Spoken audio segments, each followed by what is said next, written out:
Michael Imhotep, Imhotep. It is Sunday, October 16, 2022. Welcome to the African History Network show. We are live broadcasting on 9:10 a.m. the Superstation, the Future Radio, and on our social media platforms as well. Okay, so we're going to deal with. I had researched some of this information before. I knew about the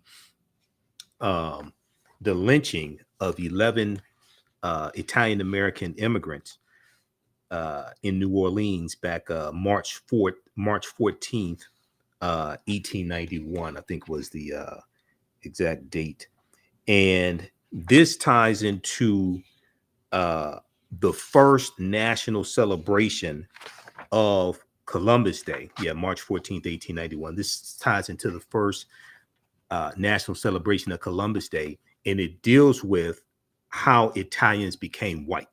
A lot of people don't know that Italians, especially Sicilians, were treated in a very similar manner to African Americans post-slavery. They were discriminated against, and Sicilians were darker skinned compared to also other Italians also. And there was discrimination between whiter Italians and darker skinned Italians. Okay, so we're going to deal with some of this history of how Italians became classified as white. This ties into the history of how Christopher Columbus Day or Columbus Day became a national holiday. And we'll talk some about Indigenous Peoples Day. I was on Roland Martin Unfiltered on Friday. I'm a panelist each Friday on Roland Martin Unfiltered. And we discussed the Senate debate between Herschel Walker and Senator Reverend Raphael Warnock that fooled Herschel Walker. And we we shared some of the debate live. So I'm going to share that segment here on the African History Network show. Roland posted that segment by itself on his YouTube channel, and it's been viewed 291,000 times so far. He just posted it. When did he post that? He just posted it today. It was early this morning he posted it. Okay. And it's already been viewed. He posted it today. It's already been viewed 291,000 times. Somebody emailed it to me. I didn't even know he posted it as a separate segment. And I had some choice words for that fool Herschel Walker. So I'm going to let you hear what I had to say as well. And then last week we ran out of time. I did not get a chance to get to the segment that I wanted to share with you. This dealt with when I was on Farajii Muhammad's show back in September, and we talked about the passing of Queen Elizabeth II. We dealt with Black struggle around the globe and Queen Elizabeth II, colonialism, and reparations. I'm going to let you hear that clip. Now, I'm also going to address the badge that Herschel Walker pulled out, because he does have an honorary is an honorary sheriff's deputy badge, I think is what it is. And so it is real, but it's honorary. He does not have arresting powers. He doesn't have the powers of a police officer or a deputy sheriff or anything like that. Okay, so he showed it, and people have been. He showed it during the debate. One of the debate moderators asked him to put it away and said it was a prop. Okay, she didn't say it was fake. She said it was a prop. But something that is very, very disturbing, and I posted about this on our Facebook fan page, the African History Network, is there's a good article from NBC News that deals with Herschel Walker's Black supporters say their votes are about Senate control and conservative values. Okay. And what you're going to hear from a lot of these Black conservatives is talking points fed to them by white conservatives. Okay. This is what you're going to notice. And I was on the Tammy Mack show on the Fox Soul TV network a couple Mondays ago. And next Sunday, I'll share that. We'll share that some of those segments, because I was on the panel. So the topic was, is it time to get over slavery? Is it time for Black people to get over slavery? Okay. And on the panel with me were two Black conservatives who for the most part had a very poor understanding of history, and it showed by what they said. And they keep repeating a lot of these same talking points that Black conservatives have been repeating for the past 30 years that are fed to them by white conservatives. And most of them are extremely ignorant of history. So I had to take them to school and give them a history lesson. Okay, so we'll share that on next Sunday show. But this article right here from NBC News, NBCnews.com, Herschel Walker's Black supporters say their votes are about Senate control and conservative values. Okay, now what conservative values? He put a gun to his former wife's head. What conservative values? He has a number of children out of wedlock. What conservative values are you talking about? What is it that you're trying to conserve? What you're doing is talking about conserving white supremacy and racism. That's what you're doing. This is white supremacy through ventriloquism, the talking points that these Black conservatives oftentimes repeat. One of them said a radio show host, who is this fool right here? Shelley Winter, a Black conservative radio show host, said that he said, my vote is strictly about control of the Senate, period. We need receipt. Okay. And what the GOP, their policies overwhelmingly are harmful to African Americans and working in opposition to us. But you have some key Black conservatives who are pushing, promoting Walker, promoting the GOP taking back control of the Senate. And as I said on Roland's show, they want to. So there are 35 U.S. Senate seats up for re-election November 8th, 2022. Okay. And if Republicans take back control of the Senate, they can block every nomination to the Supreme Court of President Joe Biden. They can block every nomination to the federal bench of President Joe Biden. Donald Trump got 226 judges confirmed. Okay. Many of them were unqualified. The American Bar Association labeled many of them totally unqualified.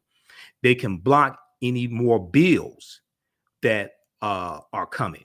They can block the George Floyd Justice and Policing Act that did pass the House of Representatives in March 2021 by a vote of 220 to 212. And no Republicans in the House voted for it. 212 Republicans voted against the bill. The one Republican who voted for the George Floyd Justice and Policing Act put out a post on social media, said he made a mistake and he was going to change his vote. Okay. You have the John Lewis Voting Rights Act. Now, this fool Herschel Walker doesn't even know the difference between the House and the Senate, because in an interview during the campaign, he was asked about the John Lewis Voting Rights Act. Okay. And he said John Lewis was one of the greatest U.S. senators. John Lewis served in the House of Representatives. John Lewis didn't serve a day in the Senate in his life. So this fool doesn't know the difference between the House and the Senate. Then he attacks the John Lewis Voting Rights Act, and he said it's disrespectful to the legacy of John Lewis. John Lewis wrote the majority of the John Lewis Voting Rights Act. But this is the type of Negro that white supremacists love, because they know he's going to do their bidding. They know that he will vote exactly how they would tell him to vote. Okay. Now, there's an important piece of history that you have to understand with this. We're going to deal with this here. In Georgia, when you have statewide races, if one candidate does not get more than 50% of the vote, it goes to a runoff election between the two top vote getters. That goes back to 1963, and a white supremacist member of the state legislature, Georgia state legislature, named Denmark Groover. And that statewide law was deliberately created to keep African Americans from winning statewide elections. We're going to talk about that history. This is why it's important to understand history and understand what politics is. Politics is the legal distribution of scarce wealth, power, and resources, and the writing of laws, statutes, ordinances, amendments, and treaties, their adoption, interpretation, and enforcement. Okay. So we're going to deal with all that and more on today's show. Calling numbers 313-778-7600. 313-778-7600 is the calling number if you have a question or comment. Listen to the African History Network show. I'm Michael Imhotep. We'll be back in a few minutes.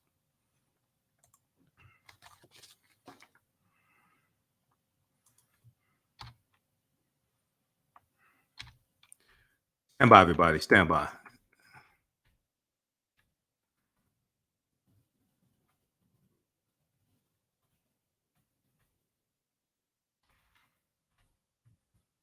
Bathroom break in 4 minutes. Stand by. I'm having some technical difficulties here. Stand by.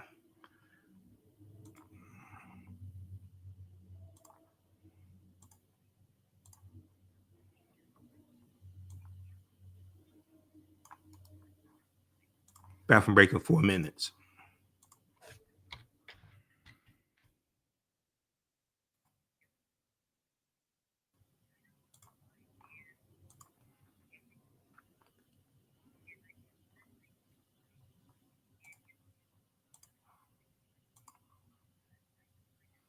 Bathroom break in 3 minutes.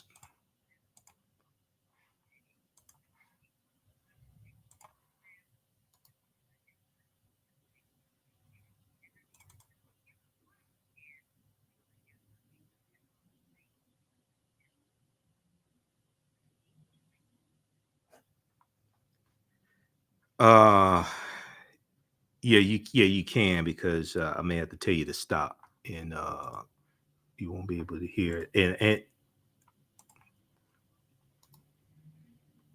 all right. Well, hold on, hold on. The first one, the Roland Martin clip, starts at 0.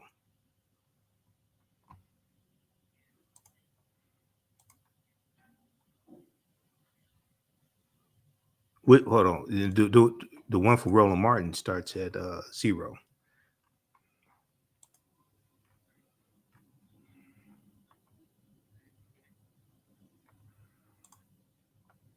Yeah, the other one starts in the middle. I send it whatever. Let me see. The other one was. Hold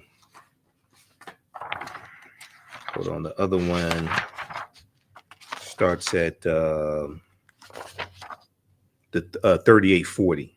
The one from Farajii Muhammad, the culture, that starts at 3840.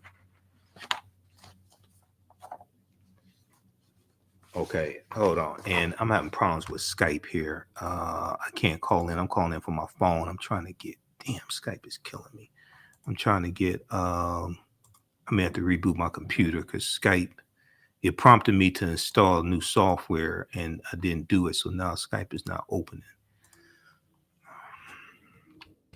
How much time before we come back for the break? Uh, I gotta reboot my computer. Okay. All right. All right. Stand by, everybody.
Okay, so the I re-aired the interview I did back October 12th, um, 2021 with Dr. David Imhotep, dealing with the first Americans where Africans documented evidence and dealing with Indigenous Peoples Day and Columbus Day. Okay.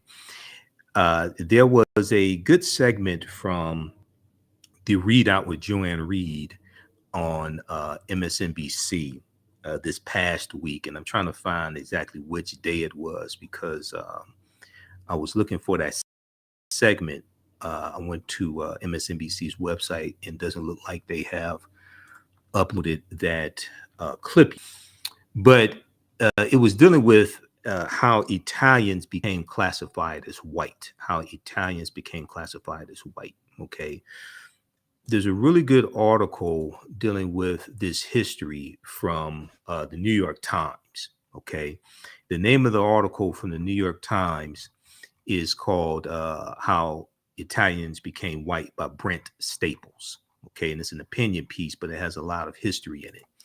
And it deals with a lot of the discrimination that Italian immigrants went through here in this country, and especially Sicilians, because you had lighter skinned Italians, you had darker skinned Italians, and the Sicilians were the darkest skinned Italians.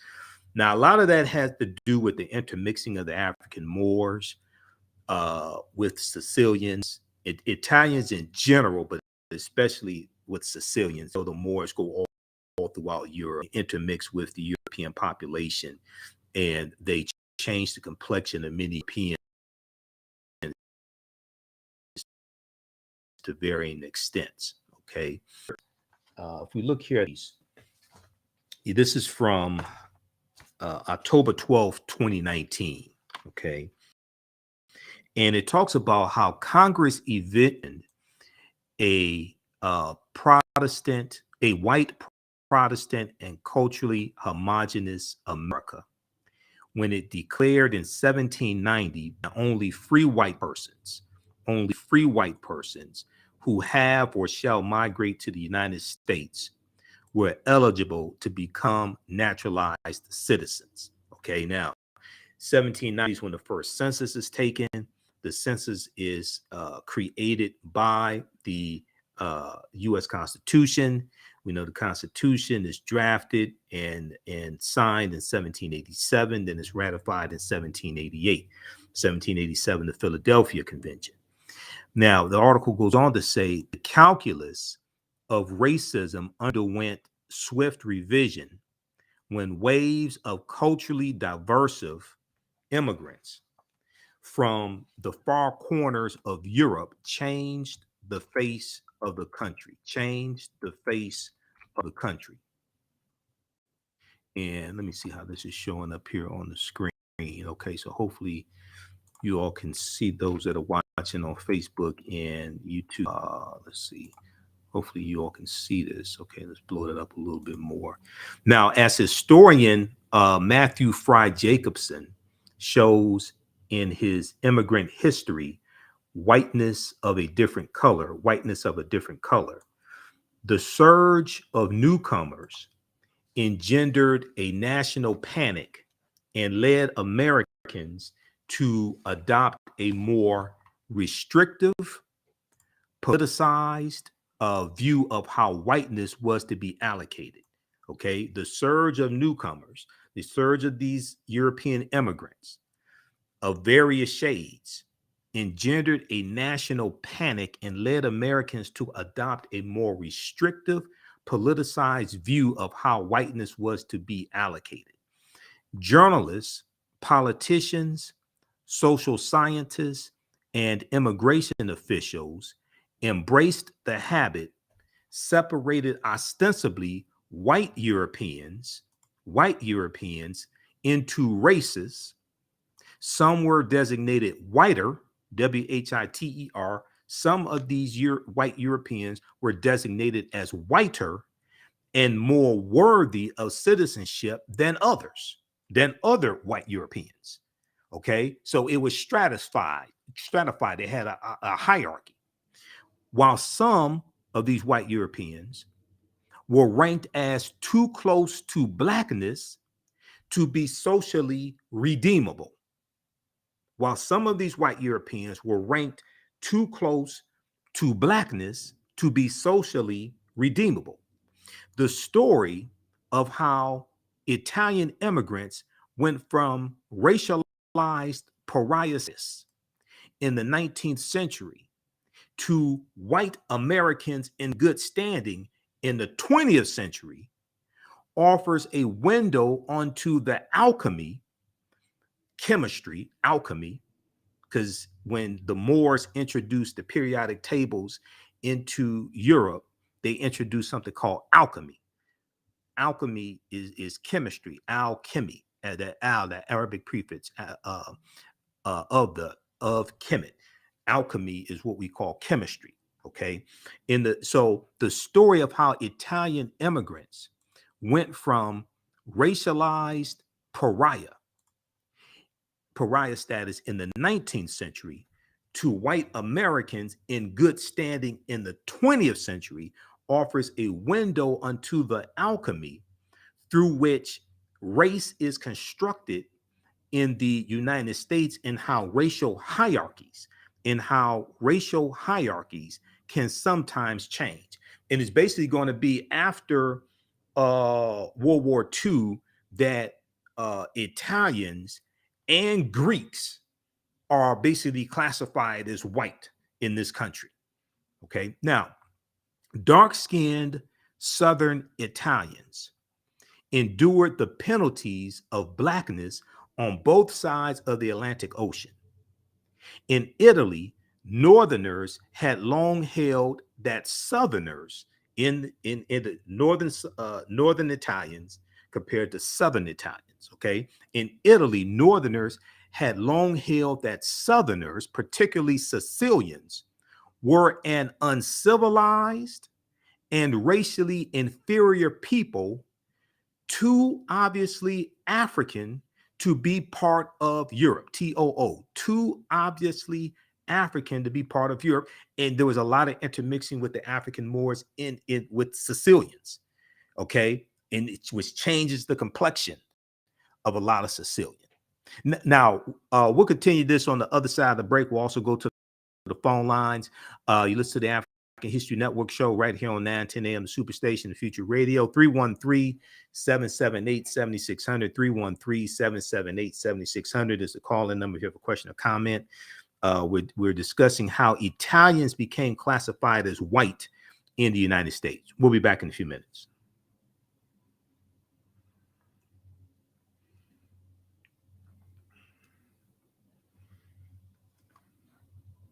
All right, stand by. Back from break in 4 minutes, everybody. Stand by.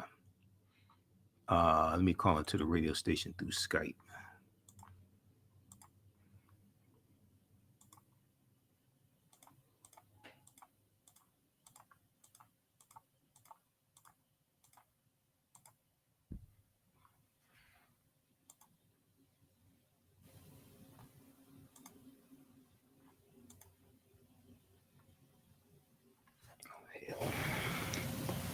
Hold on just a second. I can't hear. This is Michael calling back. Just a minute. Hello? Okay. Yeah. Okay, I'm calling that through Skype. All right.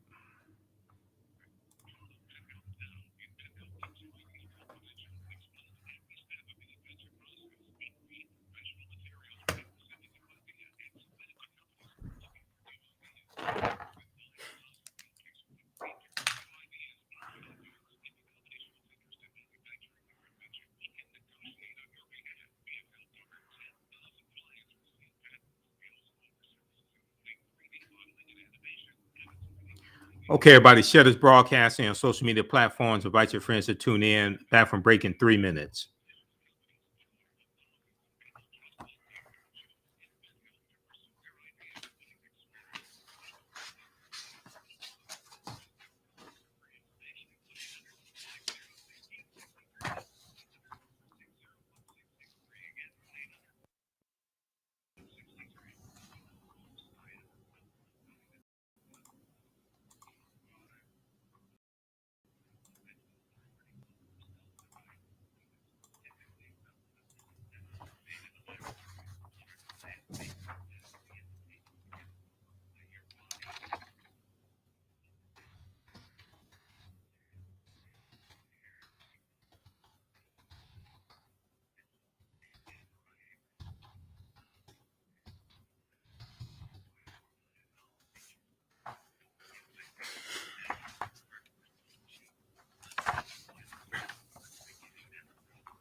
Back from break in 2 minutes. Stand by.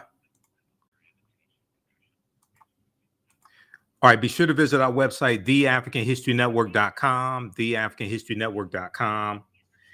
And we have information there about the online history classes that I teach on Tuesdays and Wednesdays.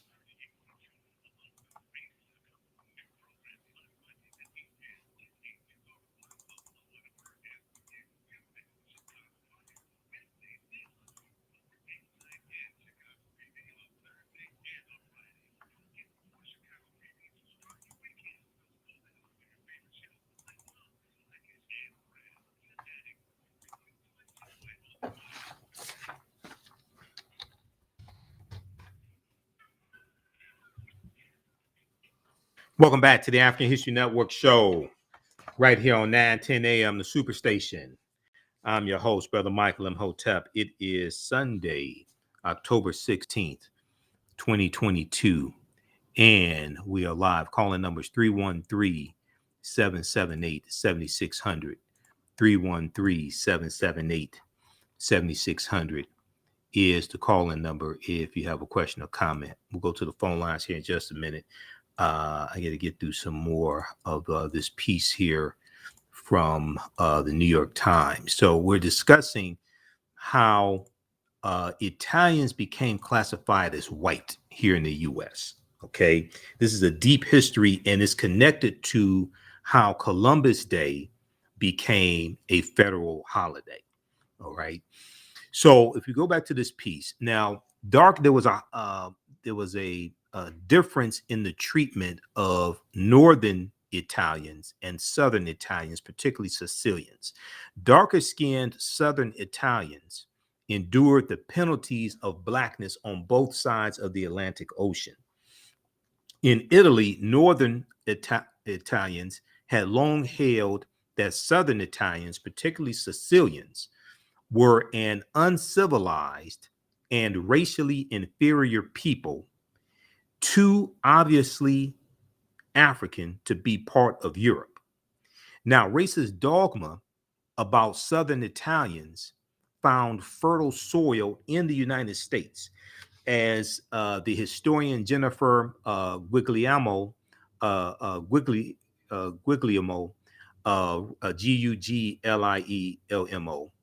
writes, the newcomers encountered waves of books, magazines, and newspapers that bombarded Americans with images of Italians as racially suspect. Okay, bombarded Americans with images of Italians as racially suspect, quote unquote. They were sometimes shut out of schools, movie houses, and labor unions, or consigned to church pews set aside for African Americans. Southern Italians, especially Sicilians, were described in the press, in the media, as swarthy, kinky-haired, members of a criminal race, and derided in the streets with racial slurs for Italians, and they were also called guineas, okay, Guinea, like the African country. They, and the term Guinea was a term of derision, a negative term, a pejorative term applied to Italians. It was a term of derision applied to enslaved Africans and their descendants, and this is one that's applied to Italians, okay, especially Sicilians. Now, if you watch the TV show on Epic's Godfather of Harlem, and back on September 25th, I interviewed one of my teachers, Professor James Small, and we talked about interviewed Professor James Small, and we talked about the movie The Woman King, and we dealt with some of the real history of the West African kingdom of Dahomey. But we also talked about Godfather of Harlem because Professor James Small is the historical consultant on the TV show Godfather of Harlem. Okay, he's the historical consultant. And when you watch the show at the end of each episode, you see his name in the credits. And when you watch Godfather of Harlem, you hear Bumpy Johnson and some of the African Americans refer to the Italians as guineas. Okay, this is where that comes from. Right now, the penalties of blackness went well beyond name calling in the apartheid South. Italians who had come to the country as free white persons were often marked as black because they accepted black quote unquote black jobs in the Louisiana sugarcane fields, or because they chose to live among African Americans. So we're going to see this history of Italians, especially Sicilians, living among African Americans and intermarrying with African Americans as well. And when we look at black jobs, these are jobs that were relegated to African Americans working in agriculture, working on farms, things like this. But we see a heavy population of Italians in New Orleans. Okay, there's going to be you have it's about 300,000 of them. From 1884 to 1924, we're going to see nearly 300,000 Italian immigrants. Most of them are Sicilian. They're going to move into New Orleans, and this earns the French Quarter the nickname of Little Palermo. Little Palermo, Palermo. Okay, so this is a deep history that is related to Columbus Day, but this is not something that most people know about. It's not talked a lot. It's not talked about a lot. Now, this left Italians being associated with African Americans, living among African Americans, things like this. This left them vulnerable to marauding mobs like the ones that hanged, shot, dismembered, or burned alive thousands of African American men, women, and children in the South. So we know from 1882 to 1968, there are 4,700 some lynchings in the U.S. About 3,700, 72% were African Americans, predominantly African American men. Now, the federal holiday honoring the colonizer and purveyor of genocide, Christopher Columbus, celebrated the second Monday in October, was central to the process through which Italian Americans were fully ratified as white during the 20th century. Okay, so we see is going to first be celebrated in about 1892. Okay, we see it's first celebrated 1892, but it's going to become a federal holiday, a national federal holiday in the 20th century. And this helps to change how Italian Americans are perceived and allows them to write themselves into American history. The rationale for the holiday of Columbus Day was steeped in myth and allowed Italian Americans to write a laudatory portrait of themselves into the civic record. Few who march in Columbus Day parades or recount the tale of Christopher Columbus' voyage from Europe to the New World are aware of how the holiday came about, and that President Benjamin Harrison proclaimed Columbus Day as a one-time national celebration in 1892. A one-time national celebration in 1892 in the wake of a bloody New Orleans lynching that took the lives of 11 Italian immigrants. This took place in New Orleans. This centered around the killing of the police chief in New Orleans, who was a popular police chief named David Hennessy. And Italian immigrants were blamed for the killing, and they're going to end up being executed. They're going to end up being lynched. Okay. Now, the proclamation from President Benjamin Harrison in 1892 was part of a broader attempt to quiet outrage among Italian Americans and a diplomatic blowup over the murders that brought Italy and the United States to the brink of war, because the Italian immigrants had the nation of Italy behind them. And this lynching of these 11 Italian immigrants in New Orleans caused huge tensions between the US and Italy and brought it to the brink of war, to the point where the US is going to pay some type of reparations to Italy for those lynchings. Now, historians have recently showed that America's dishonorable response to this barbaric event was partly conditioned by racist stereotypes about Italians promulgated in northern newspapers like the New York Times. Now, it was a different owner of the New York Times back then. You've heard me talk about, we talked last Sunday, when we talked about the Biden doing the giving the pardon to for marijuana possession, simple marijuana possession. And we talked about the history of how marijuana became illegal in this country going back to 1937. And Harry J. Anslinger, who was the first chairman of the Federal Bureau of Narcotics, he was a virulent racist. And you go back to February 8th, 1914, and the article from the New York Times dealing with how Negro cocaine fiends have turned to sniffing now that whiskey is prohibited.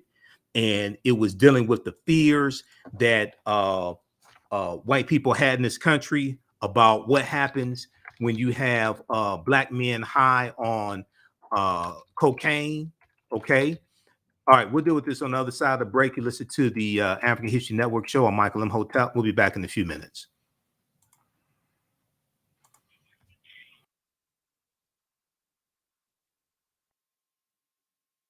Stand by. Bathroom break in 4 minutes.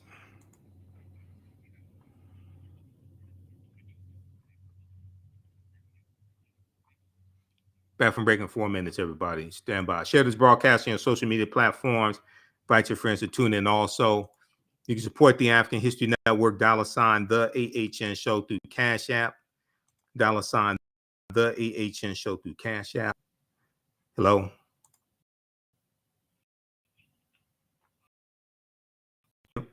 Okay, I'll come to him when we break. Let him know I'll come to him when we come back from the break.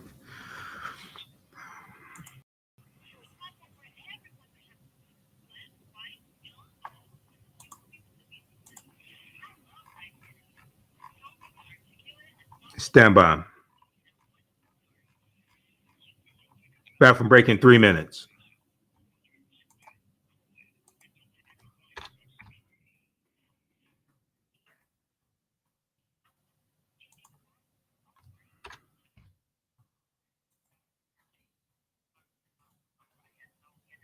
How's everybody doing? Okay, back from break in 3 minutes.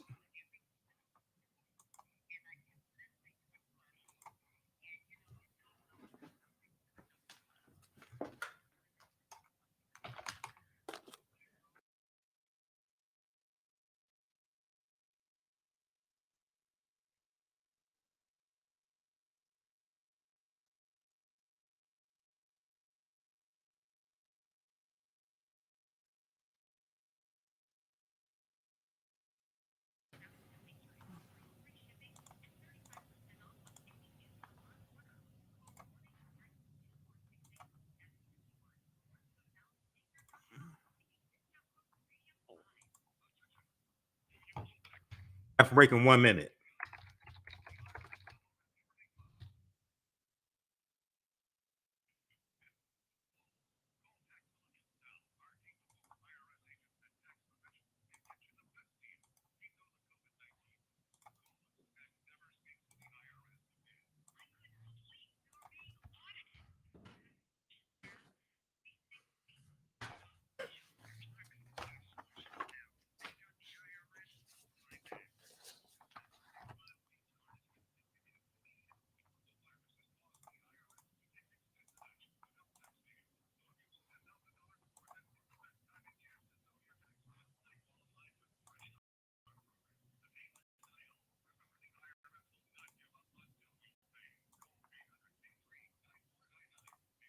Back from break in 1 minute.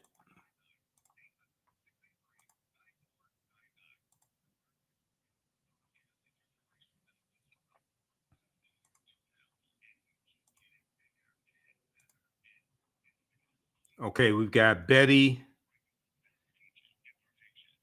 Motive Man, Gregory, just a few of the people watching.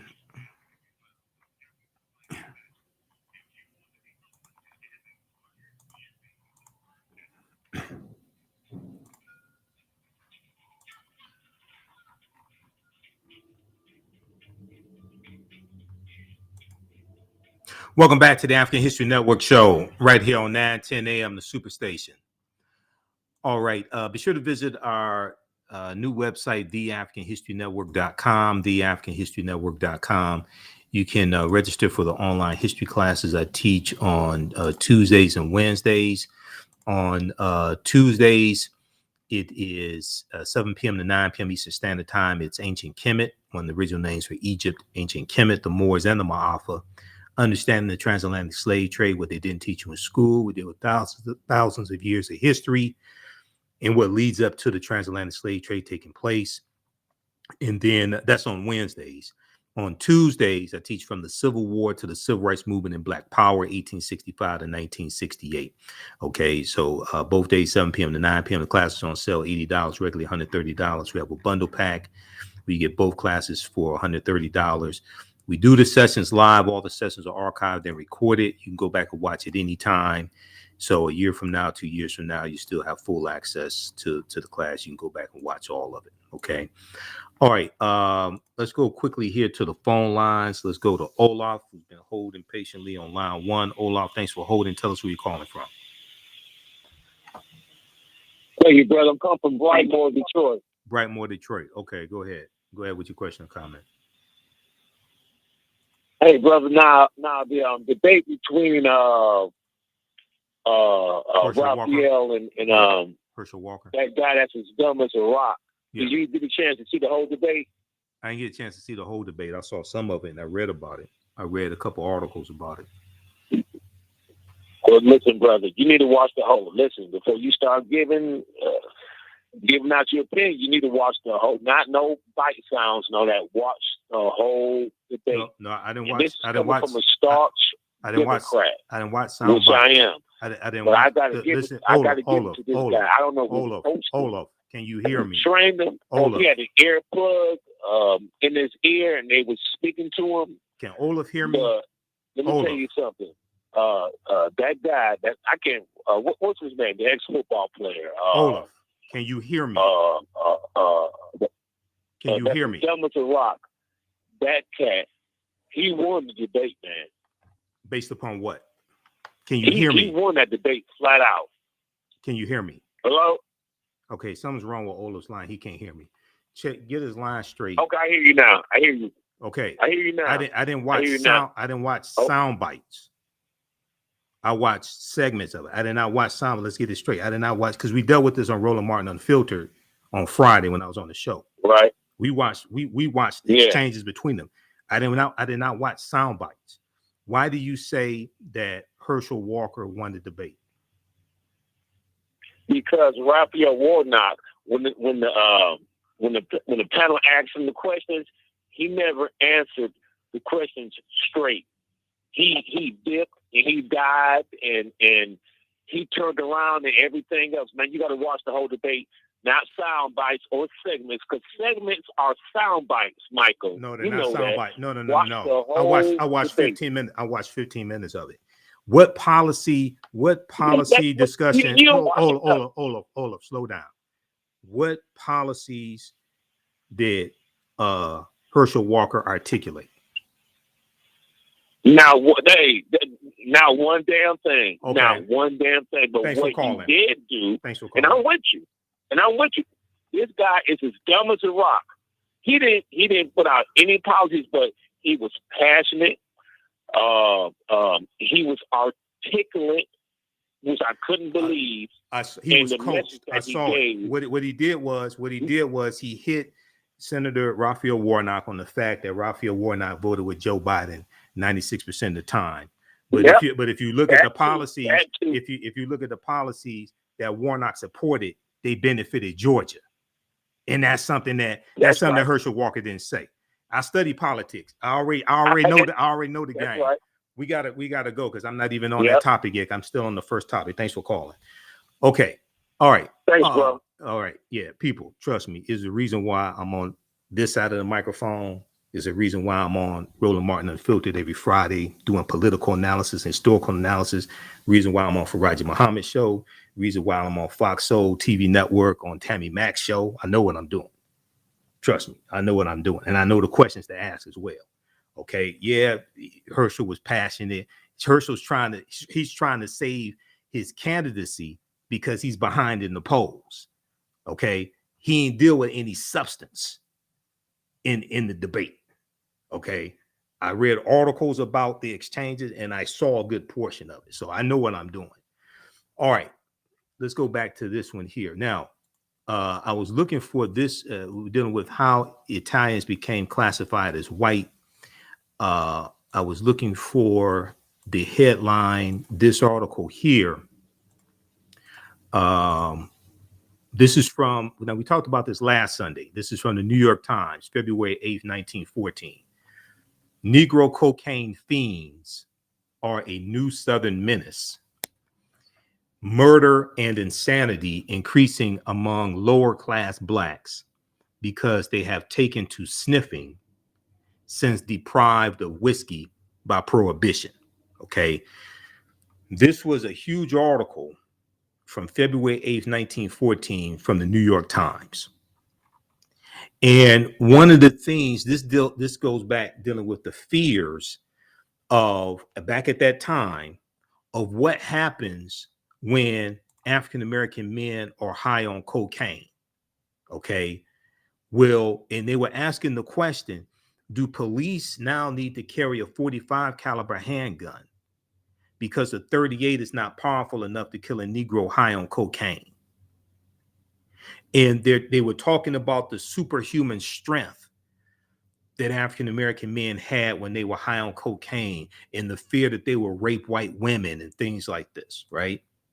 Okay, so you're going to see when we go back and look at this history dealing with how many Italians, especially Sicilians, because they were darker skinned, the treatment of many Italians in this country in the 19th century, the 1800s, especially late 1800s, it's in a similar manner to African Americans being treated the way African Americans were treated at the same time. Now, if we go back to the article from the New York Times, how Italians became white, historians have recently showed that America's dishonorable response to this barbaric event was partly conditioned by racist stereotypes about Italians promulgated in northern newspapers like the New York Times. A striking analysis by Charles Seguin, who's a sociologist at Pennsylvania State University, and Sabrina Nardin, a doctoral student at the University of Arizona, shows that the protests lodged by the Italian government inspired something that had failed to coalesce around the brave African-American newspaper editor and anti-lynching campaigner Ida B. Wells, a broad anti-lynching effort. So there was a broad anti-lynching effort coming from the Italian government, okay? But it was different than the way Ida B. Wells was treated. We'll continue this on the other side of the break. We'll also get to Herschel Walker, Senator Raphael Warnock debate. I'll let you hear, because we discussed this on Roland Martin Unfiltered. I was on with Dr. Jason Nichols, who teaches African-American studies, and also on with Matt Manning, who's a civil rights attorney. Okay. You listen to the African History Network show. We'll be back in a few minutes.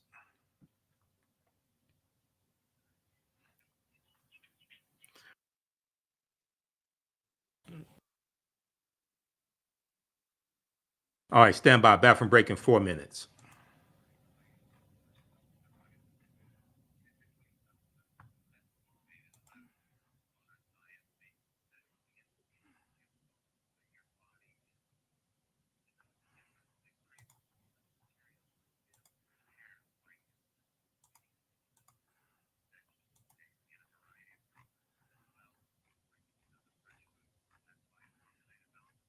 All right, stand by, everybody. Back from break in 4 minutes.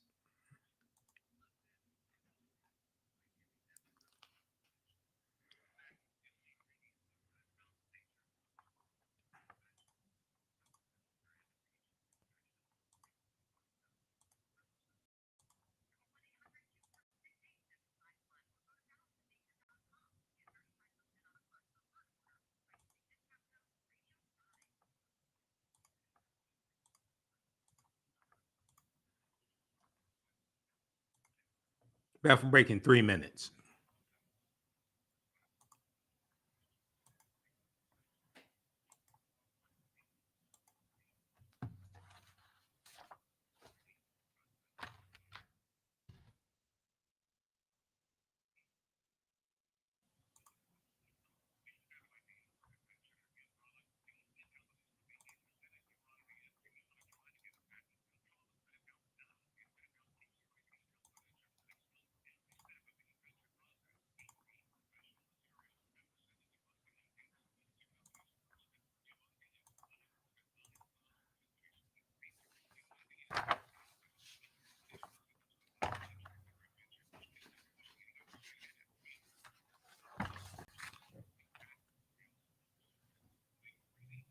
Okay, we've got Fly Girl, we've got Becky Brown watching, Kai Carrington, Betty Jenkins, Motive Man. Back from breaking 1 minute.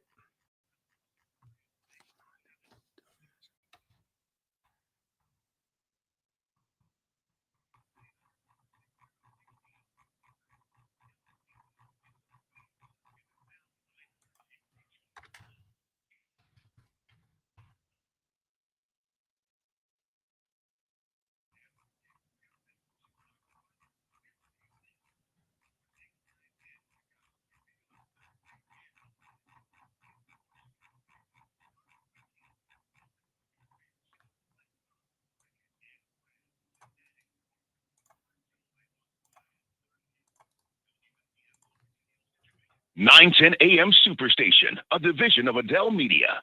We got the topics, the guests, the opinions, and the facts. I'm your host, Brother Michael Imhotep. Now, we deal with a number of different topics here on the After History Network Show. We do current events and histories and much, much more. We're going to give you an update on what's going on. This is about self-preservation. We have to extinguish the fire of white supremacy. See, let's just have consequences. Catch it all right here on 910 AM Superstation. The views and opinions expressed on any program are those of the producers and or the persons appearing on the program and do not necessarily reflect the views and opinions of 910 AM Superstation or Adele Media. Welcome back to the African History Network Show. All right. I want to go back to I want to go back to our main story, our lead story here. We're dealing with the topic of how Italian Americans became classified as white. And this ties into the history of how Columbus Day became a federal holiday. Okay. If we go back to this article from the New York Times, how Italians became white, they talked about the difference between how the Italian government responded when the 11 Italian Americans were lynched in 1891 in New Orleans. They compared that to Ida B. Wells' anti-lynching campaigns. Okay. A striking analysis by Charles Seguin, a sociologist at Pennsylvania State University, and Sabrina Nardin, a doctoral student at the University of Arizona, shows that the protest lodged by the Italian government inspired something that had failed to coalesce around the brave African-American newspaper editor and anti-lynching campaigner Ida B. Wells, and that was a broad anti-lynching effort.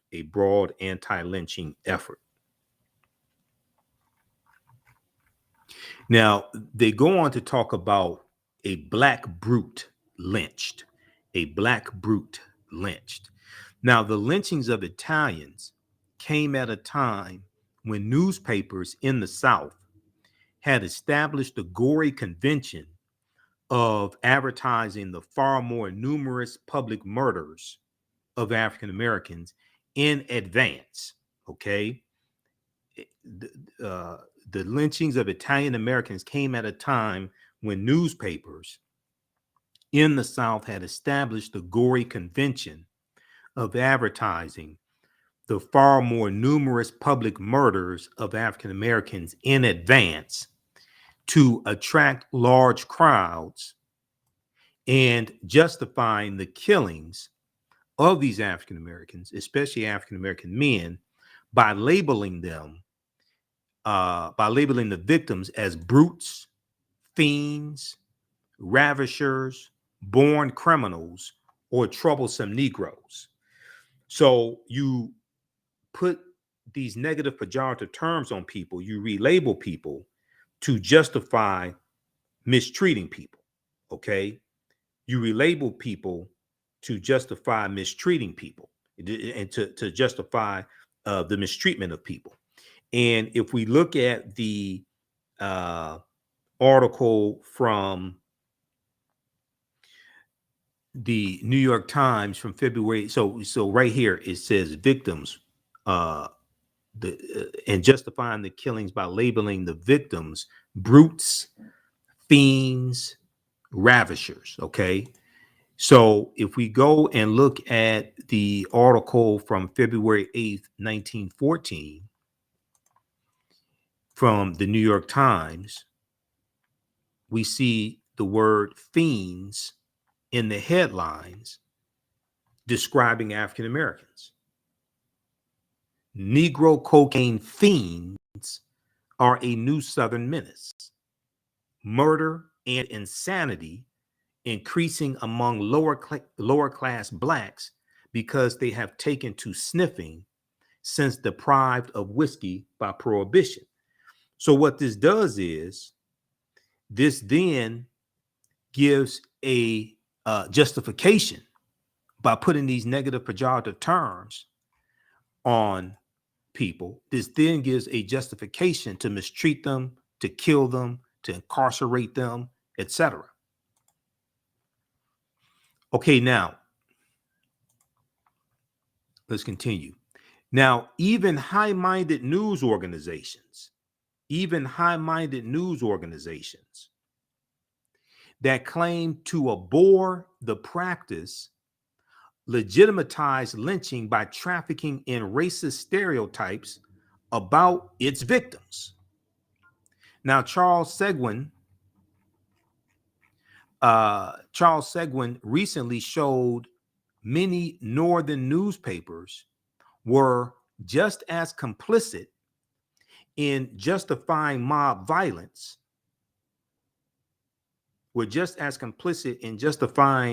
mob violence as their southern counterparts. For its part, the New York Times, back at this time in the 1800s, for its part, the New York Times made repeated use of the headline, quote, a brutal Negro lynched, presuming the victim's guilt and branding them as congenital criminals.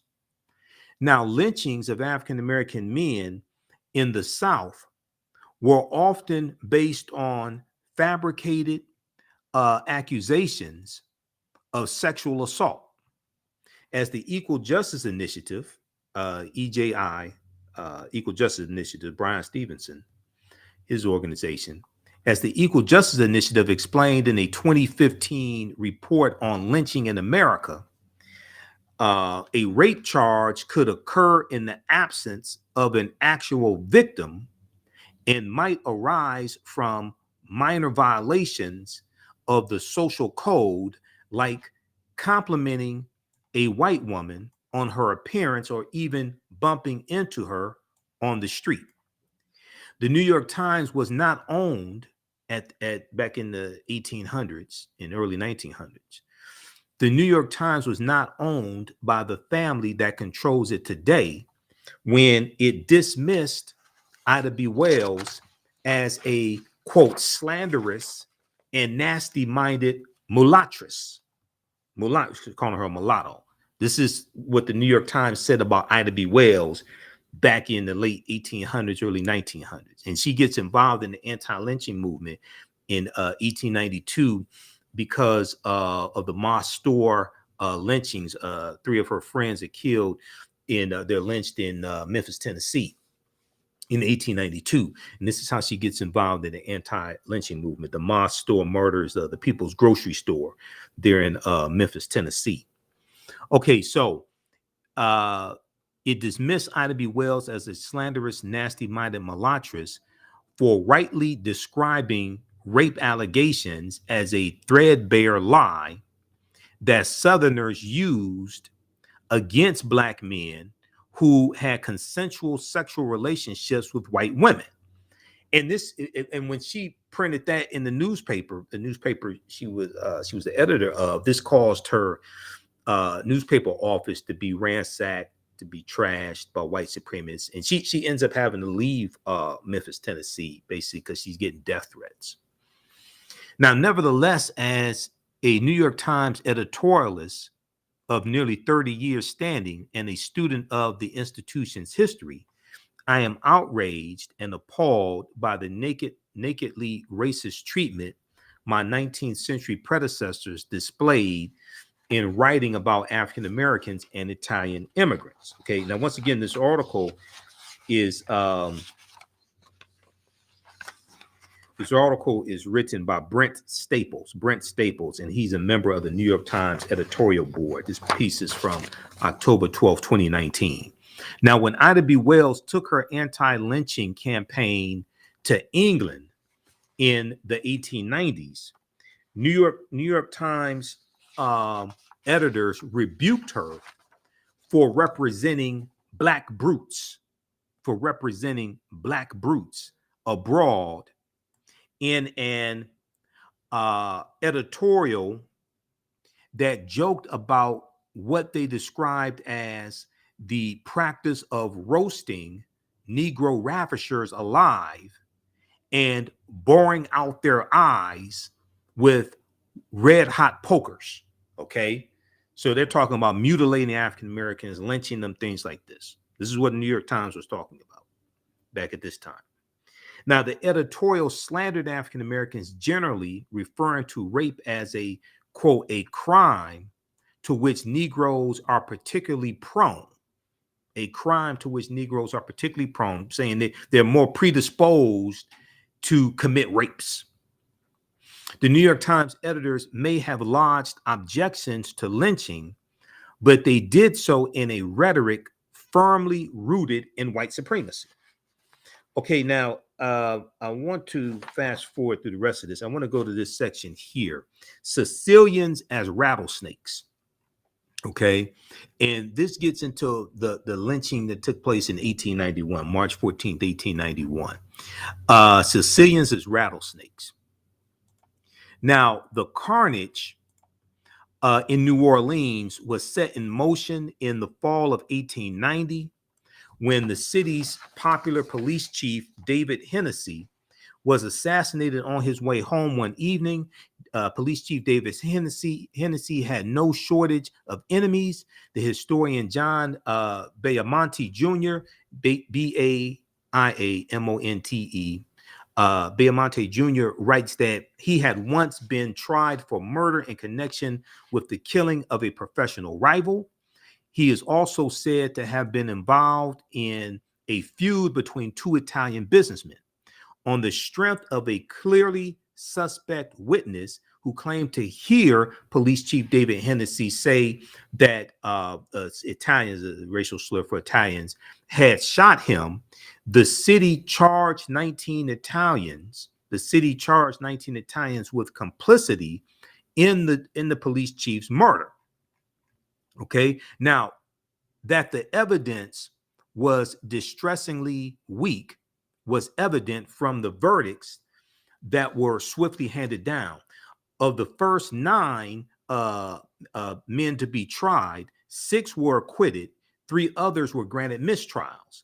The leaders of the mob, leaders of the white supremacist mob that went after them, advertised their plans in advance, knowing full well that the city's elites who coveted the businesses the Italians had built or hated the Italians for fraternizing with African Americans, okay, who coveted the businesses the Italians had built or hated the Italians for fraternizing with African Americans.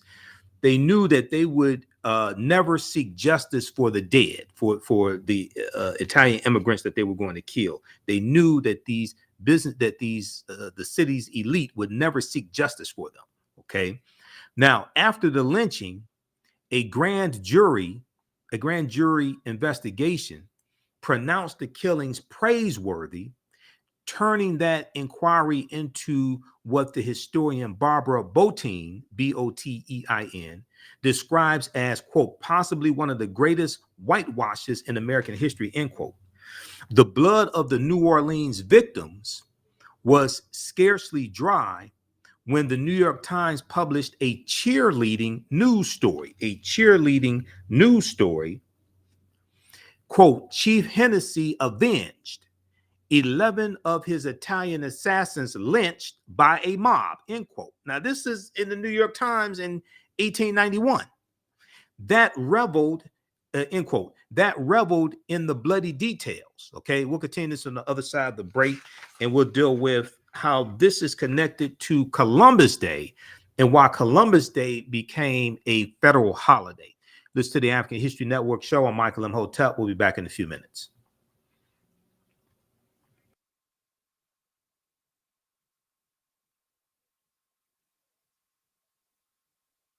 Stand by, back from break in 4 minutes.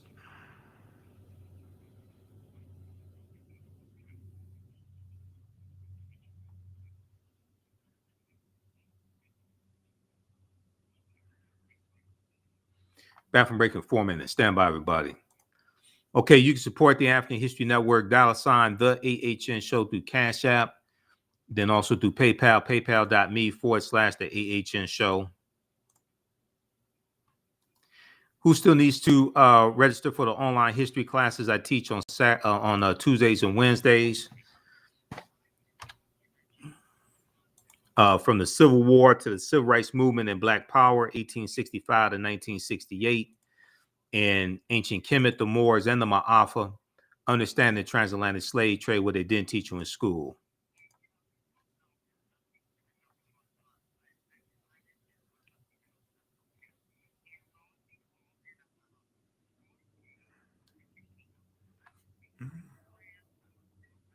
We have the information right on the homepage of our website, theafricanhistorynetwork.com.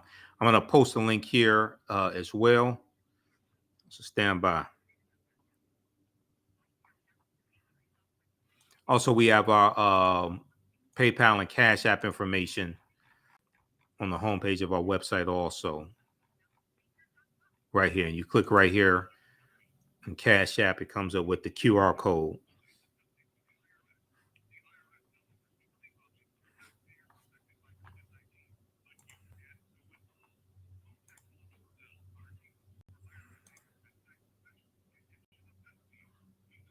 Back from break in 2 minutes.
Welcome back to the African History Network show right here on 910 AM, the Superstation. All right. I want to wrap up this segment here. And then, Kim, look, we're going to go to the clip from Roland Martin here in just a minute, because we're going to get to the debate between Herschel Walker and Senator Raphael Warnock. I want to go back to this piece here from the New York Times, How Italians Became White. We're looking at the section here, Sicilians as Rattlesnakes. Sicilians as Rattlesnakes. It deals with the 1891 lynching. Okay, so if we continue with this, and I want to go to these.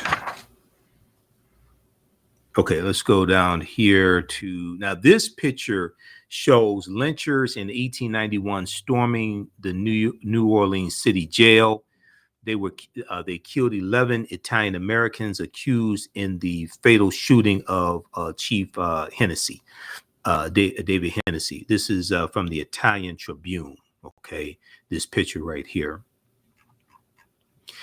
The article goes on to say from the Times, President Benjamin Harrison would have ignored the New Orleans carnage had the victims been Black. But the Italian government made that impossible.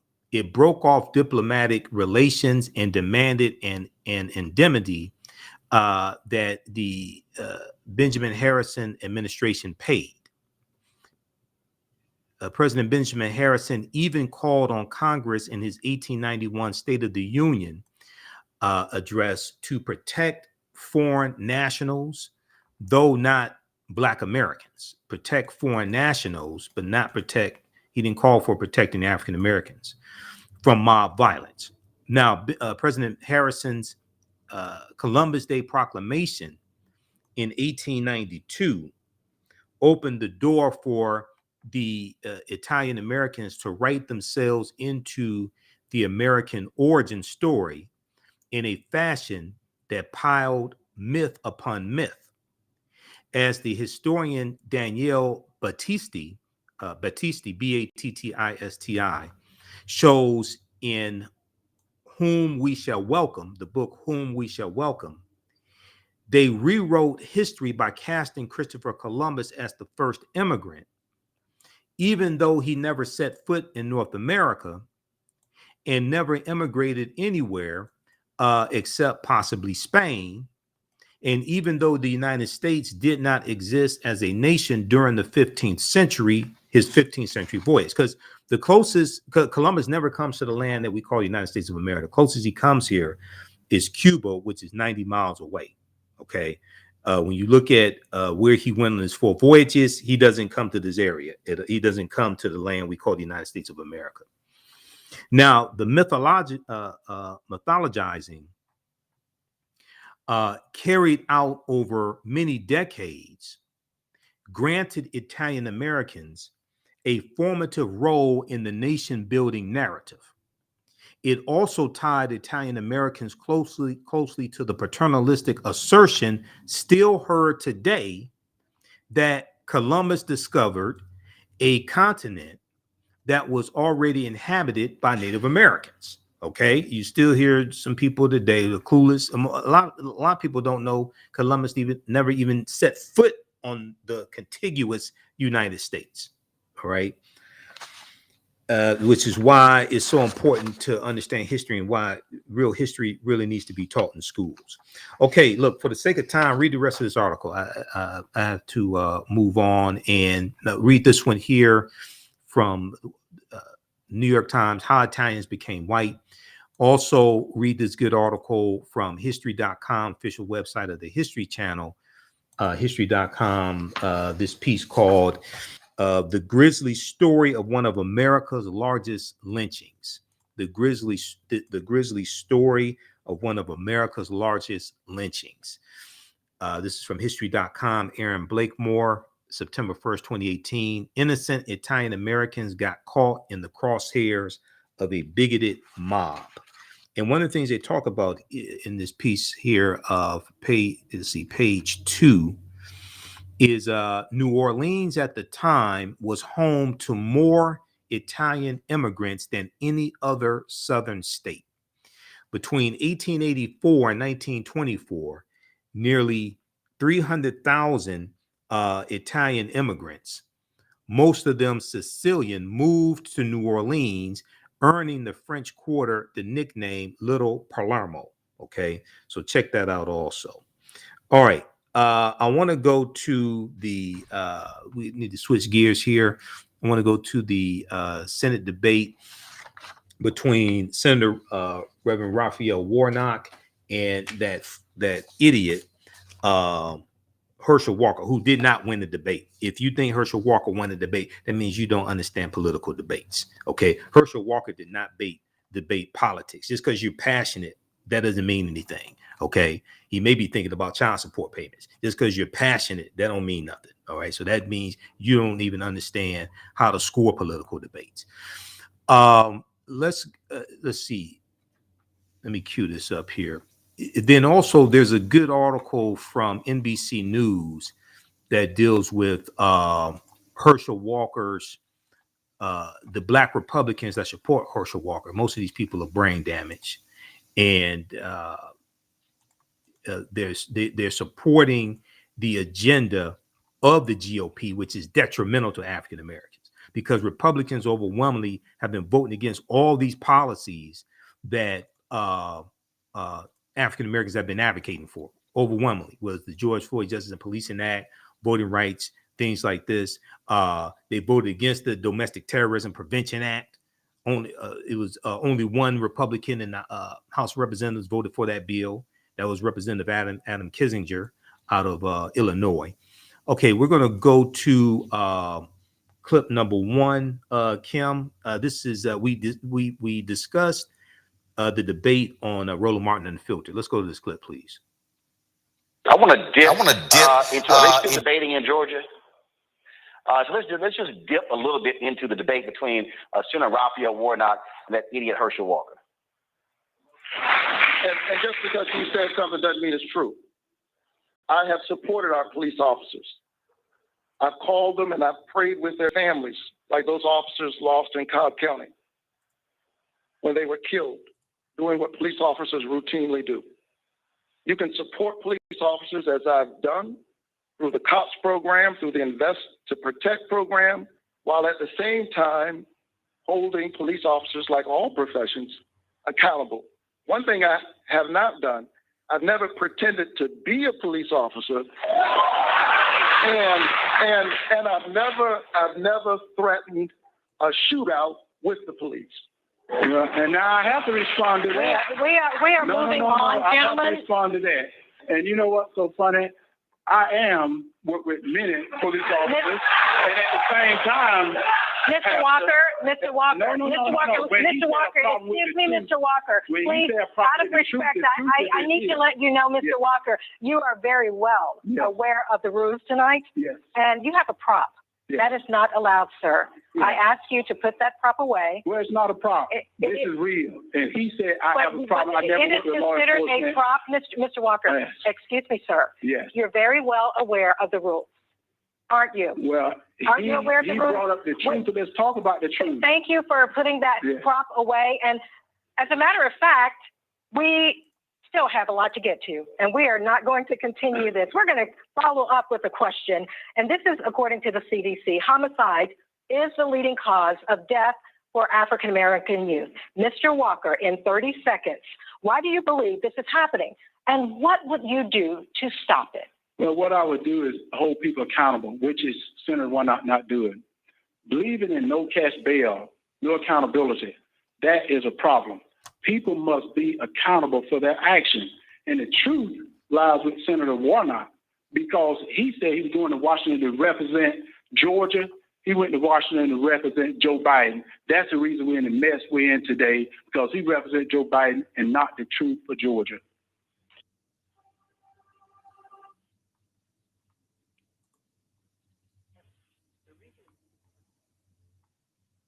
Okay, well, This follow-up for you. Same question. What do you believe homicides among African American youth is growing? Why are those homicides growing, sir? And how do we stop it? Well, it's heartbreaking. And I've seen this up close as a pastor. I've presided over some of these funerals. I've met with young people. And we have to have rules and laws in the society, which I support and I've invested in as a legislator. At the same time, we have to create opportunity. There's no sickness like the loss of hope. When people lose hope, when they doubt that their life can be any longer or that they can dream of something bigger than the street they live on, a lot of things can happen.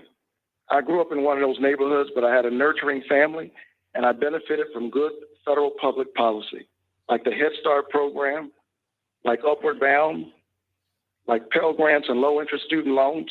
And to invest in our children is to invest in our best resource. Senator Warnock, thank you. We are moving on, gentlemen, to the next question. And this topic is about personal integrity. Buck? We're going to shift gears a little bit here. Senator Warnock, in 2020, you Ken. tweeted this. Unemployment benefits have expired. Rent is due, and many Georgia families are at risk of eviction. My opponents are supposed to be serving the people in Washington, but they are clearly concerned with their own interests. Well, recent published reports talk about a property that your church owns, Columbia Towers at MLK Village in Atlanta. It's a home for the disadvantaged. At least a dozen lawsuits have been filed by residents evicted for not being able to pay their rent. Some of the outstanding balances are less than $30. Kim, stop the clip. All right.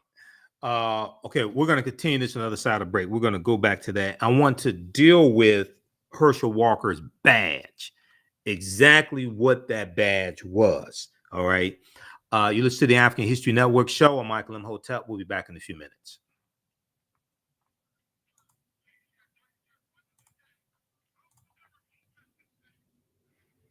You can hear me say something.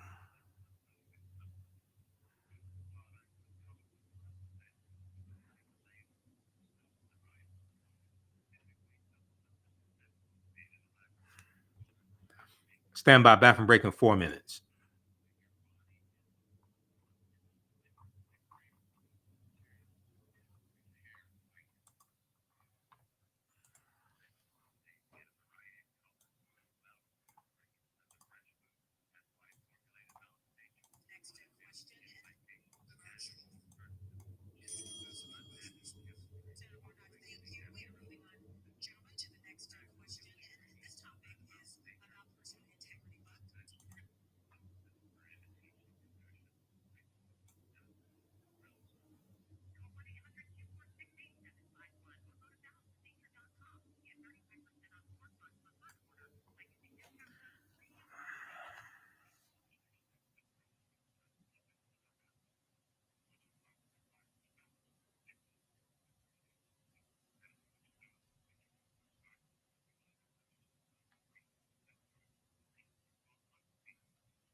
Bathroom break in 2 minutes.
Welcome back to the African History Network show. All right, before we go back to that clip, I want to address the badge that Herschel Walker flashed, that prop that he used at the debate. Okay, so this piece here is from the New York Times. What was that badge Herschel Walker flashed in his debate? What was that badge Herschel Walker flashed in his debate?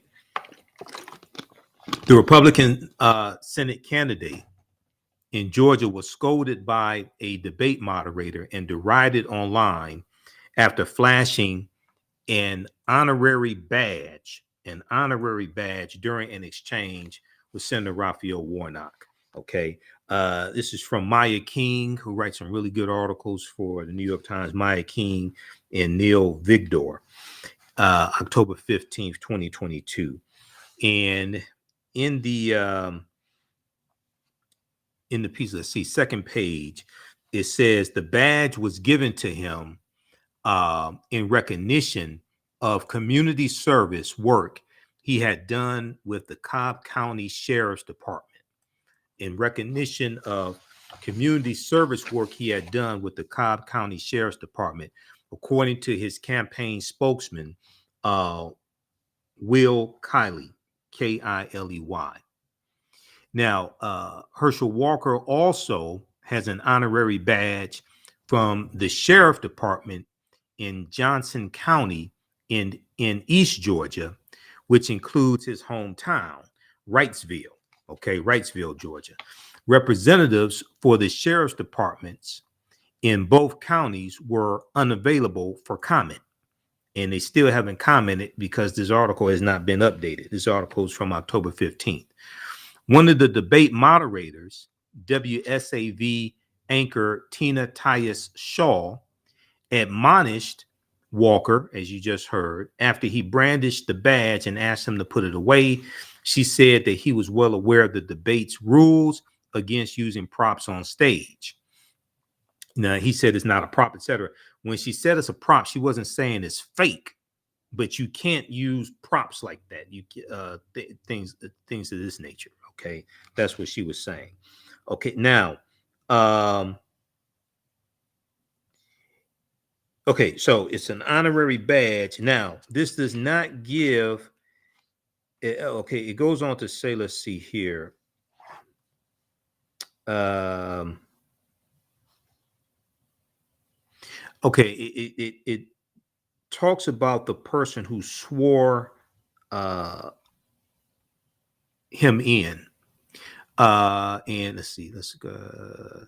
Okay, in 2021, the sheriff's office in Henry County, Georgia, which is about 30 miles southeast of Atlanta, Georgia, gave a member of the NBA Hall of Fame, Shaquille O'Neal, the title of Director for Community Relations.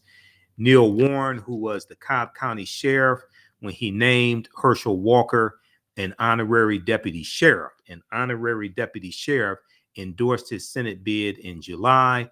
In a statement at the time, Neil Warren said that Herschel Walker partnered with the Cobb County Sheriff's Office for over 15 years and, quote, led trainings on leadership, advocated for mental health, encouraged countless officers, and was always there to lend a hand whenever we needed him, end quote. But many others expressed significant skepticism about the kind of honorary recognition granted by law enforcement. Now, J. Tom Morgan is a former district attorney in DeKalb County who was elected as a Democrat. He said in an interview on Saturday, quote, Georgia sheriffs were seriously handing out those badges like candy in a candy dish. Georgia sheriffs were seriously handing out those badges like candy in a candy dish. He said that badge, quote, that badge gives you no law enforcement authority. He doesn't have the power to write a ticket, end quote, referring to Herschel Walker. Now, Mr. Morgan, who is now a professor at Western Carolina University, said the badges became so widely abused that the Georgia Sheriff's Association curtailed the practice of giving them out, the honorary badges. Quote, what would happen if somebody would get stopped for speeding and they would whip out one of those badges, he said. And there were people charged with impersonating a police officer. Now, so read the rest of this here, okay? So it doesn't give, just so people are clear, it doesn't, that honorary badge does not give any authority, police authority. You can't arrest people, things of that nature, okay? J. Terry Norris, the executive director of the Georgia Sheriff's Association, said in an email on Saturday that honorary credentials are not regulated by state law and offered at the pleasure of the law enforcement officials. Quote, there is no arrest authority associated with honorary credentials, end quote. So read the rest of this piece here from the New York Times. What was that badge Herschel Walker flashed in his debate? Okay, he should have researched policies more so he could articulate policies. Just being passionate in a debate does not win the debate. It's a political debate. You're debating policies, not passion. If you want passion, go to Lover's Lane or something, whatever, novelty store, wherever you go for passion or something like that. Watch Love Jones, you want passion, something like that. When you watch political debate, you want to hear people articulate their policies. Okay, once again, there's a reason why I'm on this side of the microphone. Just so everybody understands. There's a reason why I'm on Roland Martin Unfiltered almost every Friday for 2 years, doing political analysis and historical analysis. All right. Okay, Kim, I want to go back to this clip here from Roland Martin Unfiltered. Let's go to the 3-minute mark, please. Anytime we have to create opportunity, there's no sickness like the loss of hope. When people lose hope, when they doubt that their life can be any longer or that they can dream of something bigger than the street they live on, a lot of things can happen.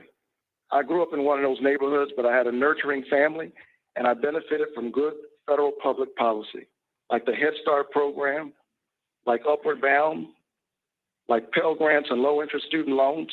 And to invest in our children is to invest in our best resource. Senator Warnock, thank you. We are moving on, gentlemen, to the next question. And this topic is about personal integrity. Buck? We're going to shift gears a little bit here. Senator Warnock, in 2020, you tweeted this. Unemployment benefits have expired. Rent is due, and many Georgia families are at risk of eviction. My opponents are supposed to be serving the people in Washington, but they are clearly concerned with their own interests. Well, recent published reports talk about a property that your church owns, Columbia Towers at MLK Village in Atlanta. It's a home for the disadvantaged. At least a dozen lawsuits have been filed by residents evicted for not being able to pay their rent. Some of the outstanding balances are less than $30.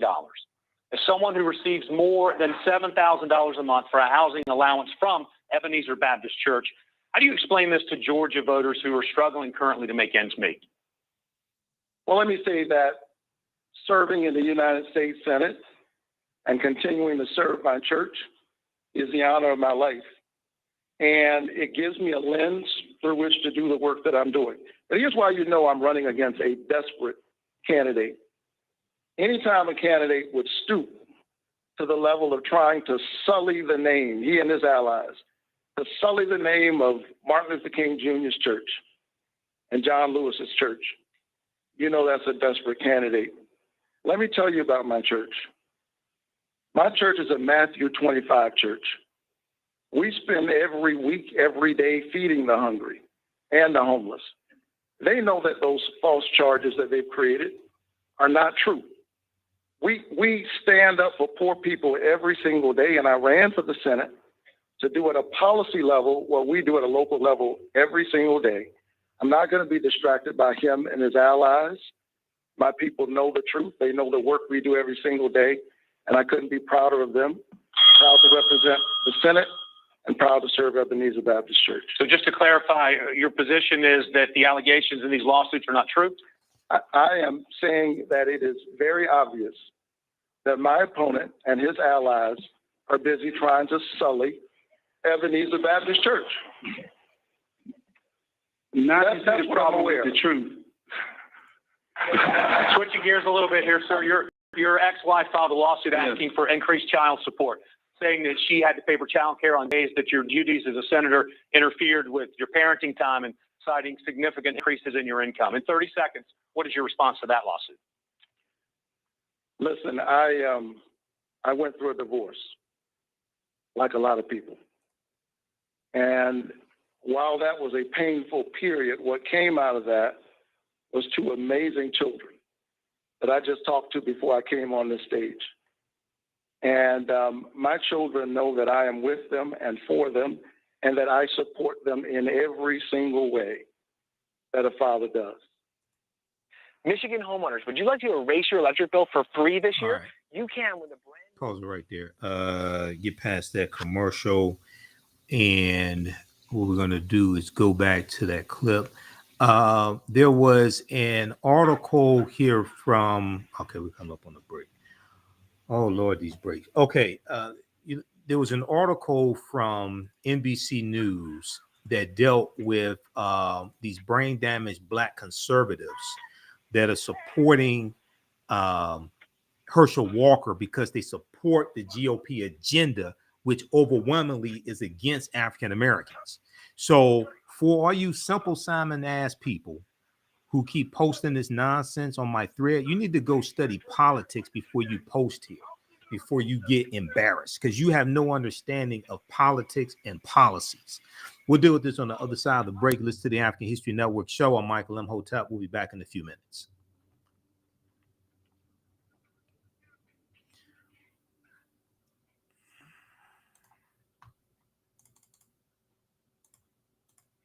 Back from break in 4 minutes. Stand by.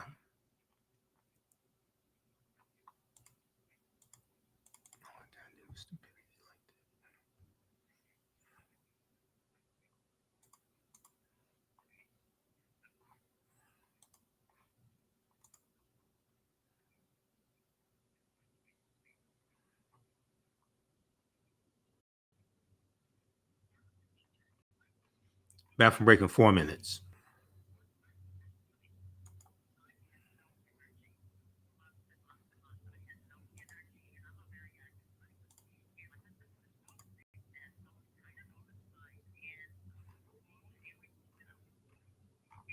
Where is...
Back from break in 3 minutes.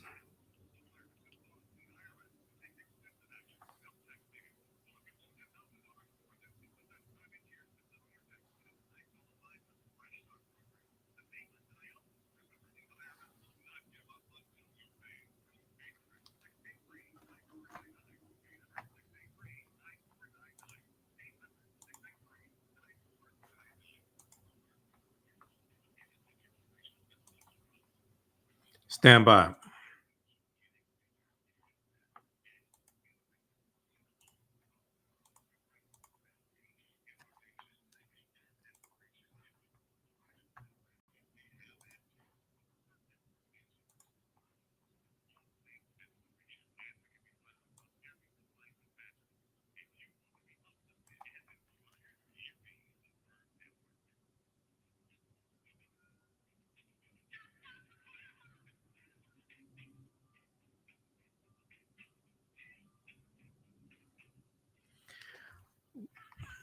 Welcome back to the African History Network show. All right, we're going to go back to the debate between Reverend Raphael Warnock and Herschel Walker. We discussed this on Roland Martin Unfiltered. This is actually a segment from Roland Martin Unfiltered. Kim, cue that up at the 7-minute mark, please.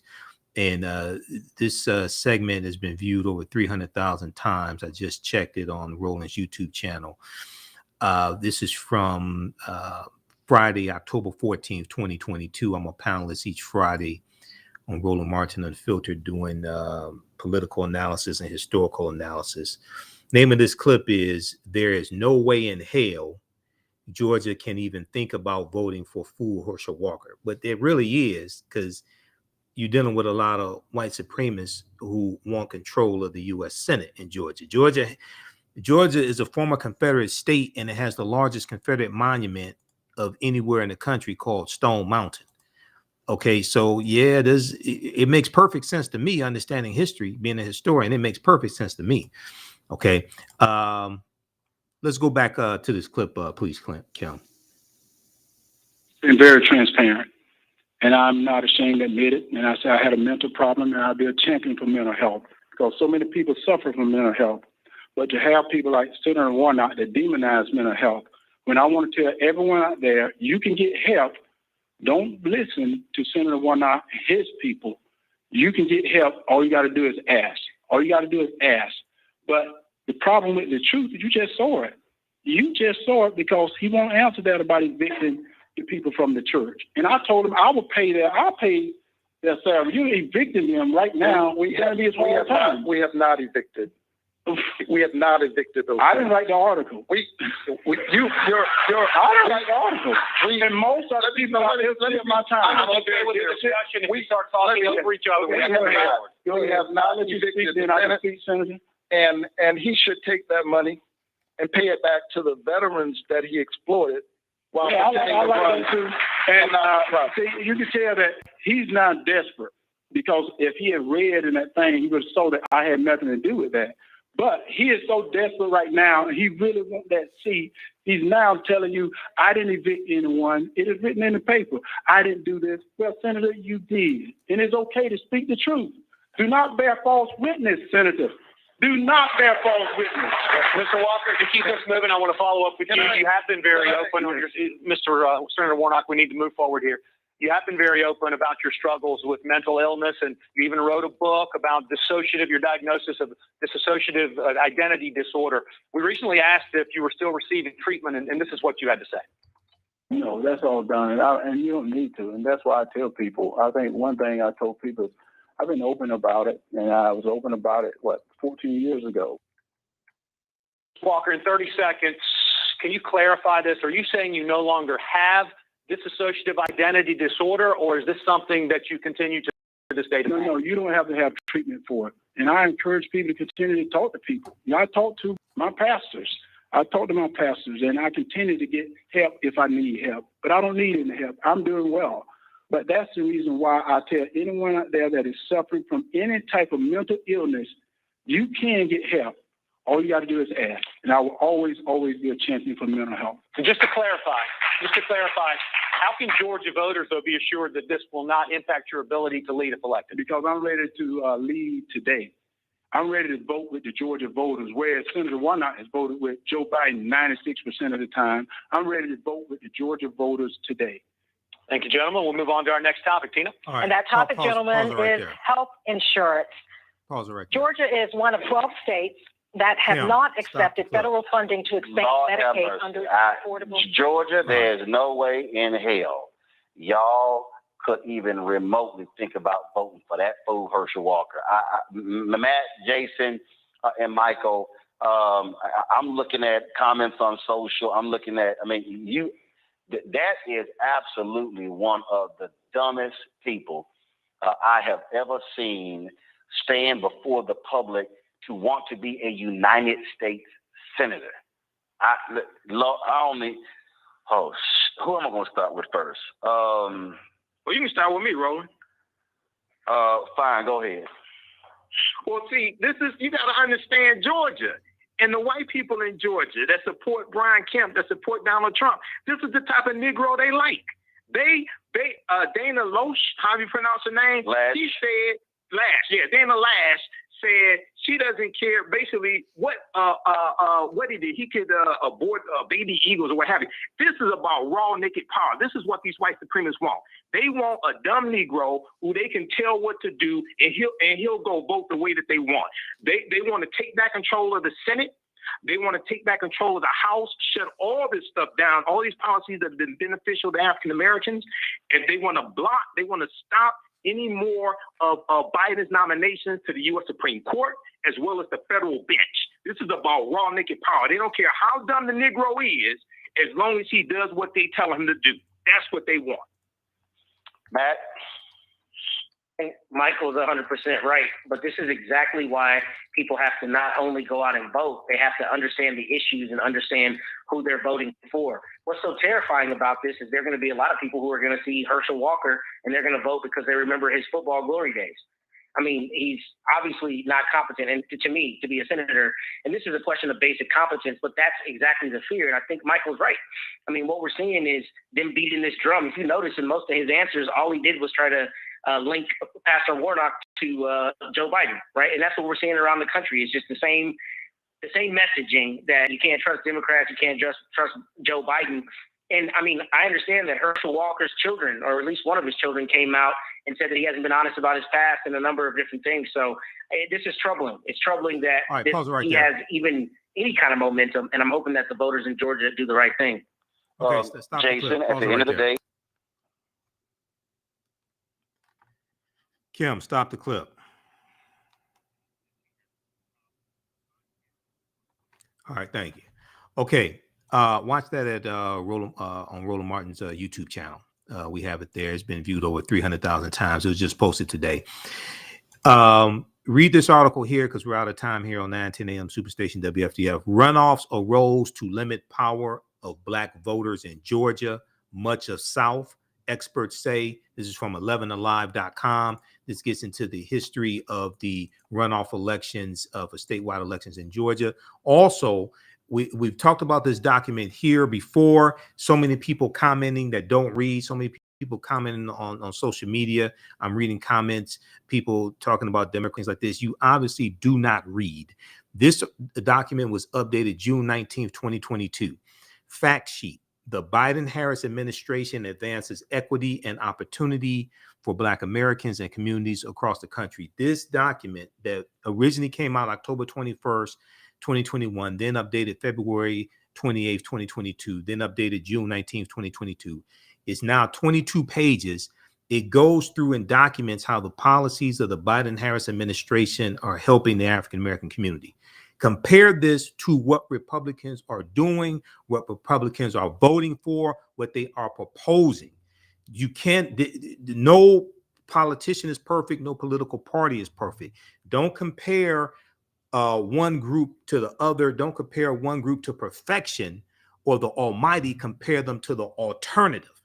Compare what Democrats are doing to Republicans. This is why you can't come here with bumper sticker hashtag nonsense. You have to actually understand policy and know what the hell you're talking about. This document is at whitehouse.gov, whitehouse.gov. Visit our website, theafricanhistorynetwork.com. Register for my online classes. Those watching on Facebook and YouTube, keep watching for a couple more minutes. Right now, it's correct your own behavior. It's not over till we win. Wakanda forever. We'll talk to you next week. Peace. Okay, so read through this because I saw some comments from people. It's clear either there are white people pretending to be African Americans, or they just don't study policy. They don't study politics at all, and they're repeating simple Simon nonsense from people they see on social media and don't go research these talking points. I had some fool comment who said, Democrats didn't get the Voting Rights Act passed. They were the only ones who voted for the Voting Rights Act, you dumbass.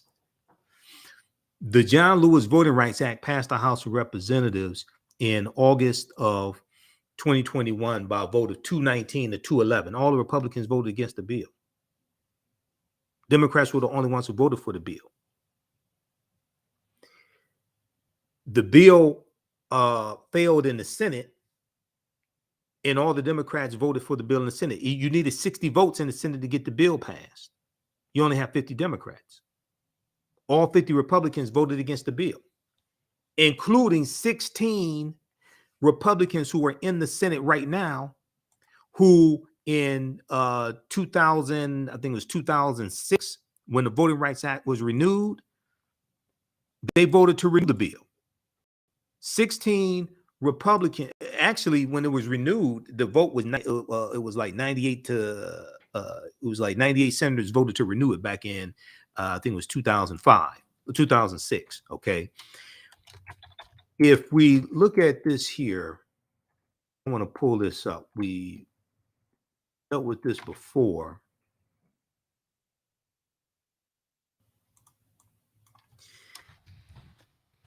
This deals with the 16 senators who are in the Senate right now that voted for to reauthorize the Voting Rights Act in 2006. Okay, Mitch McConnell, Senator Chuck Grassley out of Iowa, punk ass Lindsey Graham out of South Carolina. These 16 right here. This is from MSNBC. Current Republican senators who voted to reauthorize the Voting Rights Act in 2006.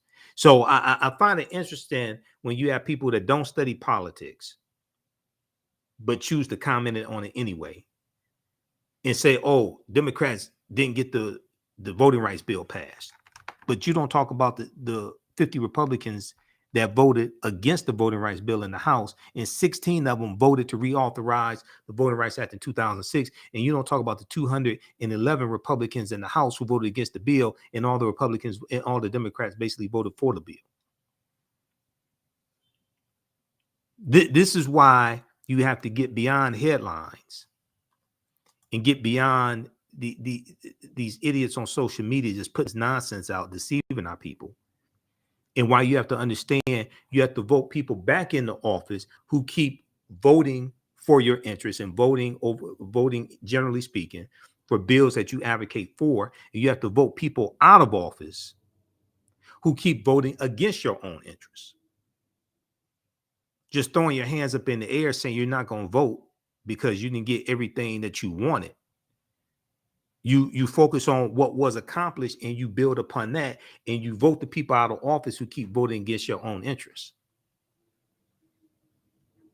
But that takes more than just reading headlines and reading Facebook memes and social media memes.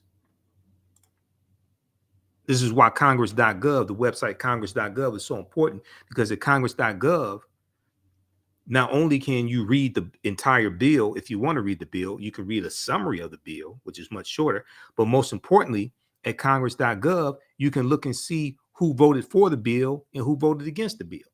If you're a member of the House of Representatives, overwhelmingly keeps voting for bills that you advocate for, why the hell would you let them get voted out of office? Because you didn't get everything that you wanted in the previous 2 years. Last time I checked, the presidential term is 4 years, by the way. But you didn't get everything that you wanted or everything that you think that you wanted in 2 years. The first thing you really need to do is assess what was accomplished in those 2 years. I had some fool post, "Oh, the Asians got a hate crime bill." I responded to his dumb ass. The first Hate Crimes Act in the history of this country was passed in 1968. And it was largely for African Americans. It was part of the Fair Housing Act in 1968. It came out of the Civil Rights Movement. But this is what happens when you don't understand politics and don't understand history.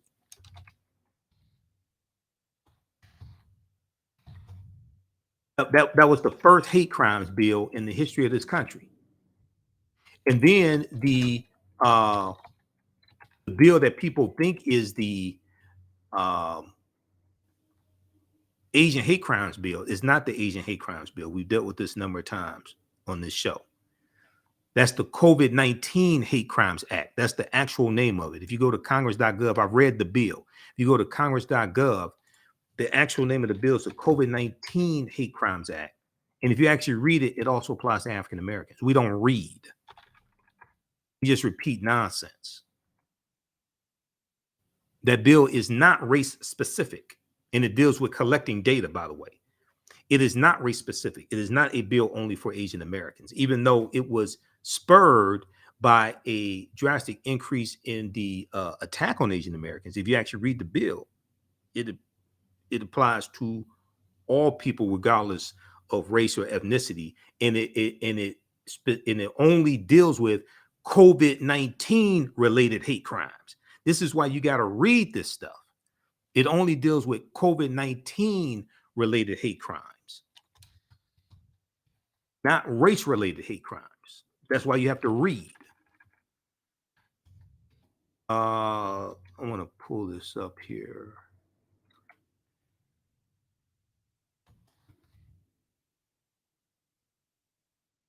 And let me see here.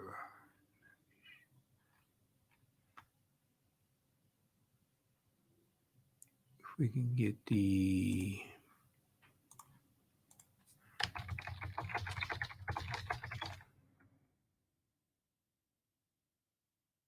$1960. Okay, this right here.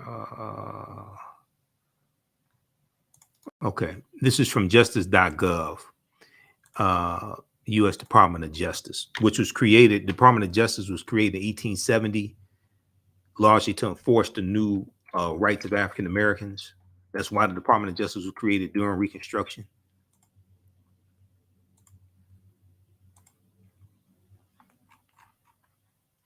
Let's look at this right here.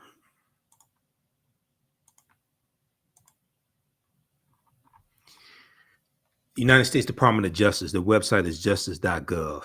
Federal laws and statutes. This is under hate crimes, laws and policies. The Department of Justice enforces federal hate crime laws. Okay. The Department of Justice began prosecuting federal hate crimes cases after the enactment of the Civil Rights Act in 1968. The information below explains current federal hate crimes laws. The first hate crimes law in the history of this country was basically for African Americans, and that was part of the Fair Housing Act of 1968 and was the result of the modern day civil rights movement. People need to do more research before they jump on social media with just nonsense.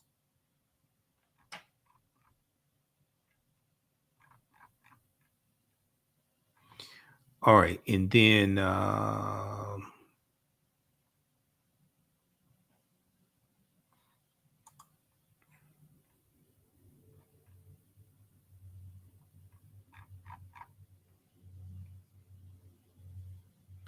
you could read this here.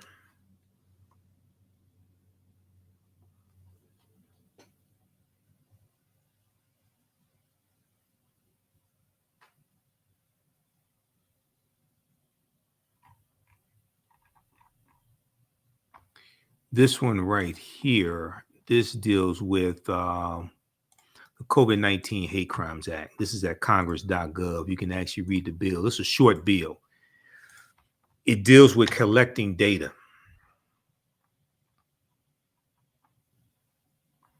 That's why it was passed so easily. It deals with, it's a weak bill. It deals with collecting data. Now, the same people that talk about, oh, Asians got a bill, notice how they don't talk about the Imhotep anti-lynching bill that was passed by Congress and signed into law, and it took 122 years to get an anti-lynching bill passed. Notice they don't mention the Imhotep anti-lynching bill. Stuck on stupid.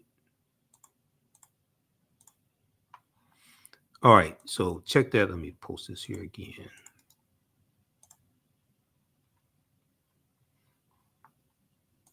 This is the COVID-19 Hate Crimes Act, or what people mistakenly call an Asian hate crime bill.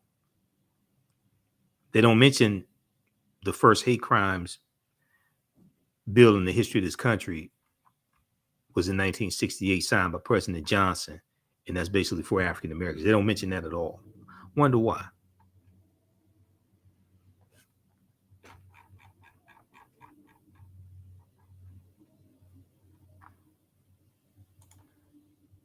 All right, and let's go to, I want to go to this clip here. This is, I was on Let me see. Hold on. Let me make sure I got all the articles here. There's an article from NBC News dealing with the debate as well. You can check that out.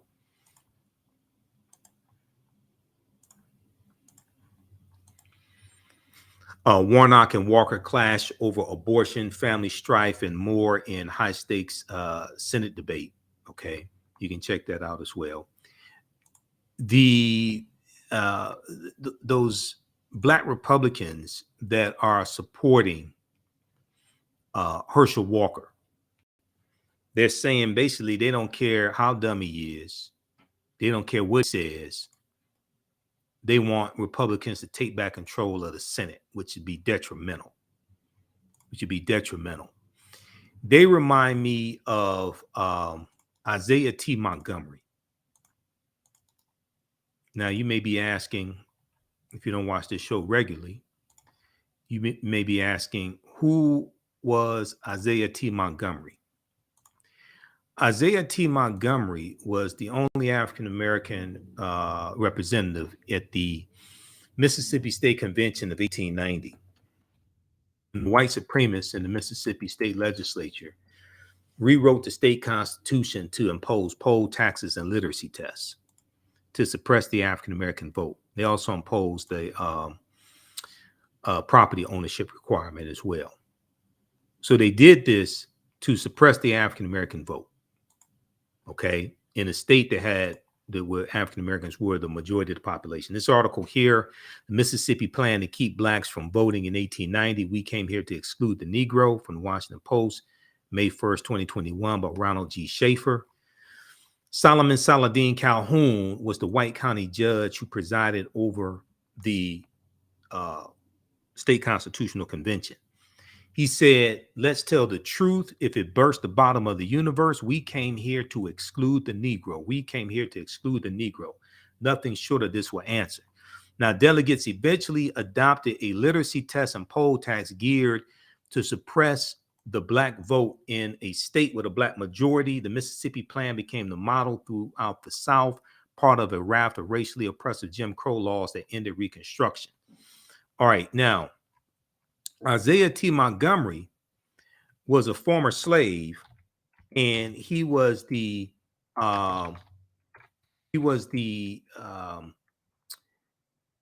founder of Bayou, Mississippi, and he was the mayor of Bayou, Mississippi. He was a wealthy landowner, and he voted along with the white supremacists. The only African-American delegate, Isiah T. Montgomery, supported these requirements. Okay. Let's back up. The convention also adopted a $2 poll tax equal to about $52 today that disproportionately eliminated black voters, most of whom were very poor. This Negro sat up here and voted along with the white supremacists. That's how brain damaged he was. Okay, Isiah T. Montgomery, don't forget that name, because there's a lot of Isiah T. Montgomerys running around today, and many of them are black people supporting Herschel Walker, Donald Trump, Senator Tim Scott is Isiah T. Montgomery. Now, Isiah T. Montgomery had been enslaved by the brother of Confederate President Jefferson Davis of Mississippi. And Jefferson Davis was a white supremacist slave owner as well.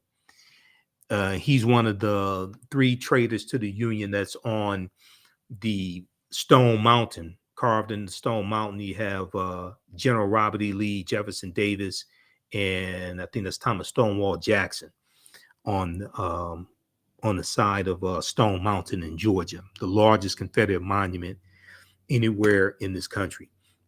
Now, Isiah T. Montgomery, an educated and successful businessman. Now, he couldn't have been too educated to vote along with the white supremacists. He may have been able to read and write, but he sure as hell couldn't think. He said that Mississippi's uneducated blacks would approve of the restrictions for the good of the state. So they're going to sacrifice their own voting rights. They're going to sacrifice their own political power for the good of the white supremacist state of Mississippi. This is what this Negro said. This reminds me of black people supporting Herschel Walker.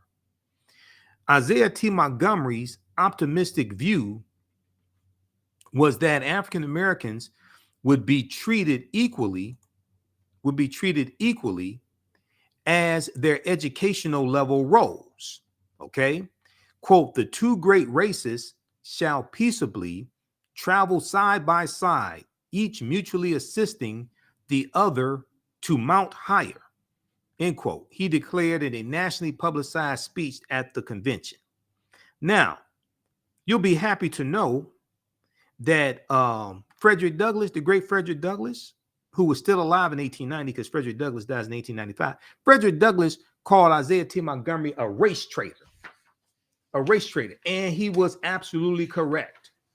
And there's a bunch of race traitors running around here today supporting a lot of these Republicans who consistently vote in opposition to policies that are beneficial for African Americans. They voted against the Domestic Policy Prevention Act. They voted against the $1.9 trillion American Rescue Plan. No Republicans in the House or the Senate voted for the American Rescue Plan. Most Republicans in both the House and the Senate voted against the $1.2 trillion infrastructure bill. They voted against the Inflation Reduction Act. Okay, you go down the line, overwhelmingly, the overwhelming majority of these Republicans in both the House and the Senate keep voting against bills that are beneficial for us that we advocate for. The MORE Act, which would decriminalize marijuana at the federal level and expunge marijuana convictions going back to 1971. Only 3 Republicans in the House of Representatives out of 215 Republicans voted for that bill. One of them, I think, is high half the time. Sugar Daddy Matt Gaetz out of Florida, who I call the white R. Kelly, he voted for the bill. If you listen to him, he sounds like he's high half the time. When you go through the Crown Act, which deals with prohibiting, making it illegal to discriminate against people because of their hairstyles, especially African Americans, it was only like 14 Republicans out of 215 in the House that voted for that bill. Overwhelmingly, almost all the Democrats, if not all of them, voted for that bill. So you got to get past this nonsense on social media and these same 2 or 3 talking points that people come up with, and actually do some research. Go to congress.gov, look up these bills and look and see who votes for the bill and who votes against the bill. Read a summary of the bill. They have like a 1-page summary there, or a 2-page or 2-paragraph summary. You may not have time to read the entire bill. Read a summary of the bill. We have to be more educated on this, because this is the hustle that a lot of these Black conservatives run, with talking points fed to them by white conservatives. And this is how they get to appeal to a lot of African Americans who are ignorant of history and ignorant of politics. I know the hustle that they're running. I know the game. Now, let's go back to this article, because I have to get out of here. Isiah T. Montgomery's optimistic view was that African Americans would be treated equally as their education level rose. Okay. Now here's a picture of Isiah T. Montgomery, a former slave. Okay. Now, at least he could make the argument, hey, I made a mistake because I was a former slave. Okay. What's Herschel Walker's excuse? Okay. What's Senator Tim Scott's excuse? What's the excuse of the Black Republicans, the Black conservatives supporting Herschel Walker and Senator Tim Scott, things like this? What's their excuse? At least Isiah T. Montgomery can say, I made a mistake because I was a former slave. Revered Black abolitionist Frederick Douglass said Isiah T. Montgomery, quote, commits unconscionable treason to his race in surrendering his franchise.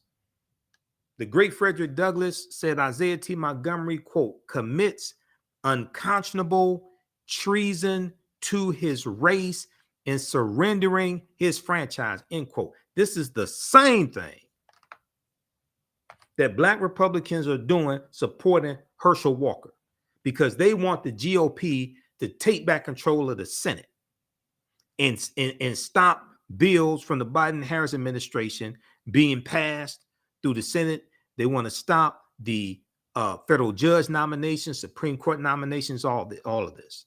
They are the Isiah T. Montgomerys of 2022. Now, earlier African Americans from 40 counties in Mississippi had protested to President Benjamin Harrison, who we just talked about. Benjamin Harrison did a proclamation for the first Columbus Day in 1892. African Americans in 1890 protested to President Benjamin Harrison, but he declined to intervene. Okay, he declined to intervene. The convention, the Mississippi State Convention, adopted the new state constitution November 1st, 1890, adding the new requirements to a provision allowing voting by male residents aged 21 and older, except idiots, insane persons, and Indians not taxed. Except idiots, insane persons, and idiots not taxed. When northern newspapers denounced the literacy test as discriminatory, one Mississippi state senator responded, quote, "I deny that the educational test was intended to exclude Negroes from voting. The sole purpose was to exclude persons of both races who from want of intelligence are unsafe depositors of political power. That more Negroes would be excluded is true, but that is not our fault." Okay, that's not our fault. So they're doing, like mystical. It ain't my fault. Did I do that? It ain't my fault. Remember that song? Now, that rationale was rejected a decade later by James Vardaman, the white supremacist who became governor of Mississippi in 1903. And they're calling this is Washington Post calling him a white supremacist. That's not me, even though he was, and I agree. I second that emotion, like Smokey Robinson would say. But this is the Washington Post calling James Vardaman a white supremacist. Quote, "There is no use to equivocate or lie about the matter," James Vardaman said. Quote, "Mississippi's Constitutional Convention of 1890 was held for no other purpose than to eliminate the N-word from politics. Not the ignorant and vicious, as some of the apologists would have you believe. No, they were very clear. Like Solomon Saladin Calhoun said, he said, we're going to keep it real. He said, we're here to exclude the Negro. And now you have Negroes doing the bidding of people in the white nationalist party, the Republican Party, the white nationalist party, who have the same mentality. They are the Isiah T. Montgomerys of the day, and all of them have to be stopped. This is why voting is so important. Elections have consequences. Now, the new law took effect in the 1892 election with a dramatic impact. Only 8,615 of the state's 76,742 black voters qualified to cast a ballot. You had in the state of Mississippi in 1892, you had 76,742 African-American voters, but only 8,615 qualified to cast a ballot because now you've imposed poll taxes and literacy tests. Soon the Mississippi approach spread to other states, like Alabama they rewrite their state constitution in 1901, and then you have Georgia, you have Louisiana, 1898. Louisiana imposes the grandfather clause, which states that if your grandfather could not vote prior to 1867, then that means that you can't vote either. That was a way to another way to get around the 15th Amendment. Okay, and put an obstacle in the way of the 15th Amendment. That was targeting African Americans. And Louisiana did this because they wanted to make sure that they did not disenfranchise poor white men who may not have been able to pass the literacy test. Okay, so they're looking for other ways to put obstacles in the way of the 15th Amendment. It remained in place. So the Mississippi State Constitution of 1890 and the poll taxes and literacy tests It remained in place for nearly 70 years until Congress passed the Voting Rights Act of 1965. The reason why you needed a Voting Rights Act of 1965 is because of what happened in Florida in 1899, because Florida was the first state to have poll taxes. What happened in Mississippi in 1890, what happened in North Carolina, South Carolina, I think it was 1895, South Carolina, Louisiana, 1898, Alabama, 1901. When you look at Alabama, the Alabama Encyclopedia tells you, and I'm gonna see if we can pull this up here. Alabama Encyclopedia. Let's see, Alabama State Constitution of 1901.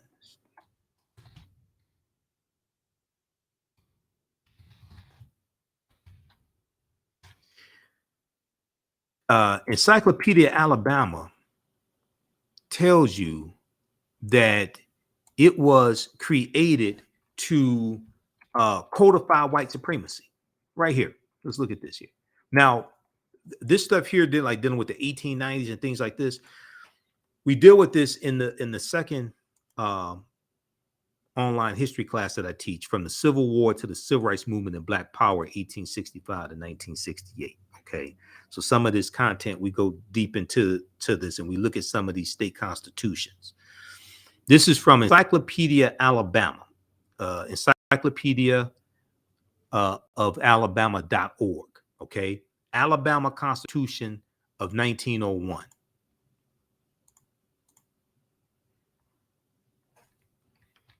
Alabama Constitution of 1901.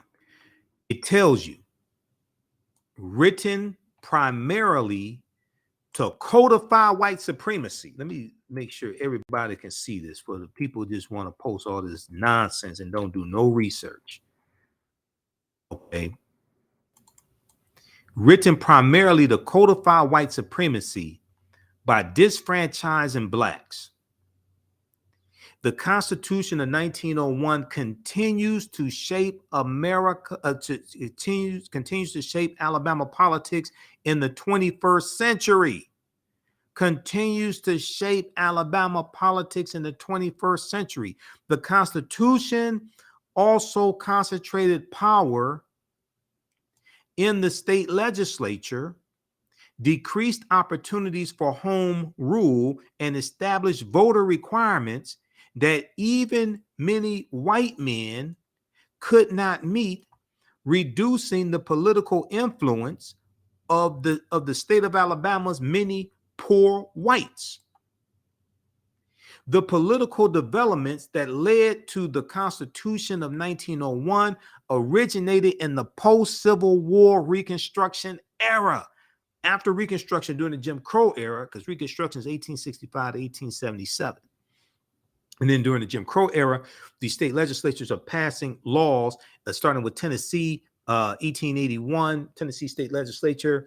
They passed laws segregating public transportation. Okay. Then we're going to see these states adopt these laws, and then we're going to see them rewrite their state constitutions to target voting rights. The Republican-controlled U.S. Congress abolished slavery under the 13th Amendment, December 1865, granted citizenship to former slaves under the 14th Amendment of 1868, and guaranteed them the right to vote with the 15th Amendment of 1870. Now, that applied to African-American men, the 15th Amendment of 1870. Okay. Now, Congress forced the ex-Confederate states to pass constitutions that further articulated these rights for former slaves. When Alabama's Democratic Party regained control of the state government in the election of 1874, this is because Republicans are losing power toward the end of the Reconstruction, and also in the 1874 midterm elections, with the 1874 election, the Democrats take back control of the House of Representatives. You have the Panic of 1873, which was an economic depression in the country. Then 1874 elections, Democrats take back control of the House of Representatives. Okay. And then we're going to see with the compromise of 1877, Republicans agreed to remove the remaining Union troops out of the South, out of like South Carolina and Florida and one other state. Because Democrats want that to take place for them to fully take back control of those state governments. Because the Union troops were enforcing to a certain extent the new rights that African Americans had, and they were enforcing the law. Okay. So one of the first actions was to overturn Alabama's Reconstruction Constitution of 1868. The Alabama Reconstruction Constitution of 1868, which had expanded voting rights among African Americans and poor whites. But when we look at these Reconstruction constitutions that are being written in different states, African Americans were showing America how to have a real democracy. Okay, read the rest of this here because we're short on time. I have to get out of here. Alabama Constitution of 1901.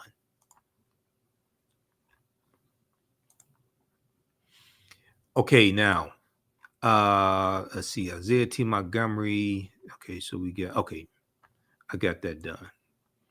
I wanted to make sure we talked about this because all this history is connected. This is not just 2022. This is dealing with like the last 150 year plus of history. History leading up to the Civil War, the conflicts in the bills put in place to try to keep a civil war from taking place. Where we talk about the Missouri Compromise of 1820, which organized the land that the U.S. got from the Louisiana Purchase. Whether we talk about the Treaty of Guadalupe Hidalgo, which organized the land that the U.S. got from Mexico, the territory that makes up California, Arizona, New Mexico, Colorado, Utah, and Nevada. That was as a result of the Mexican-American War of 1846 to 1848. Whether we talk about the Kansas-Nebraska Act of 1854, these are all things leading to a civil war taking place. These conflicts that we're dealing with right now, the suppression of the African-American vote coming from Republican-dominated state legislatures, okay, this whole a Republican agenda and them trying to take back control of the House and the Senate and the policies that they're pushing. This all goes back to the Civil War and the Reconstruction era and the Jim Crow era. This is not something new. This is a continuation of all that. If you don't understand history, you don't understand it. If you understand history, you see exactly what's taking place.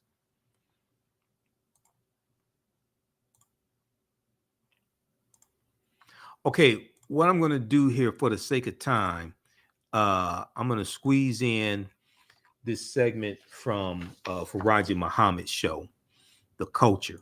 And I've been wanting to get to it the past few weeks. We haven't been able to get to it, so I'm going to squeeze it in here.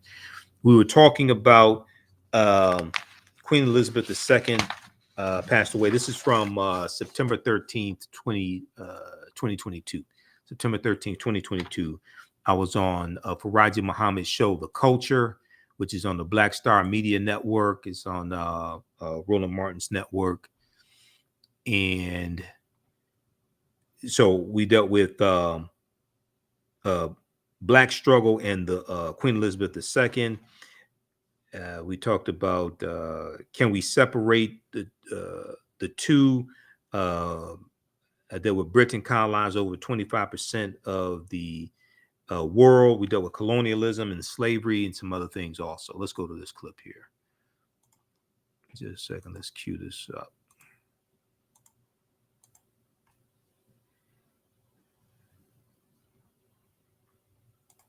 All right, folks, welcome back to The Culture here on the Black Star Network. Now, we've been having a number of conversations as we talked about Queen Elizabeth II, who passed away last week at the age of 96. And kind of going through her complicated legacy, going through the history of the monarch, has forced us to ask some very uncomfortable questions. And most importantly, has forced the world to look at the British monarchy as whether it's still necessary, whether it's racist, whether it's truly something that should be revered and respected. And so we've been having these discussions because it's a part of the culture. And so we wanted to continue this discussion today. As I mentioned earlier today, the Queen's body is officially in England, will lie in state from Wednesday to Friday. Her funeral will be Monday. And this is a 10-day funeral, national mourning for the United Kingdom for their Queen.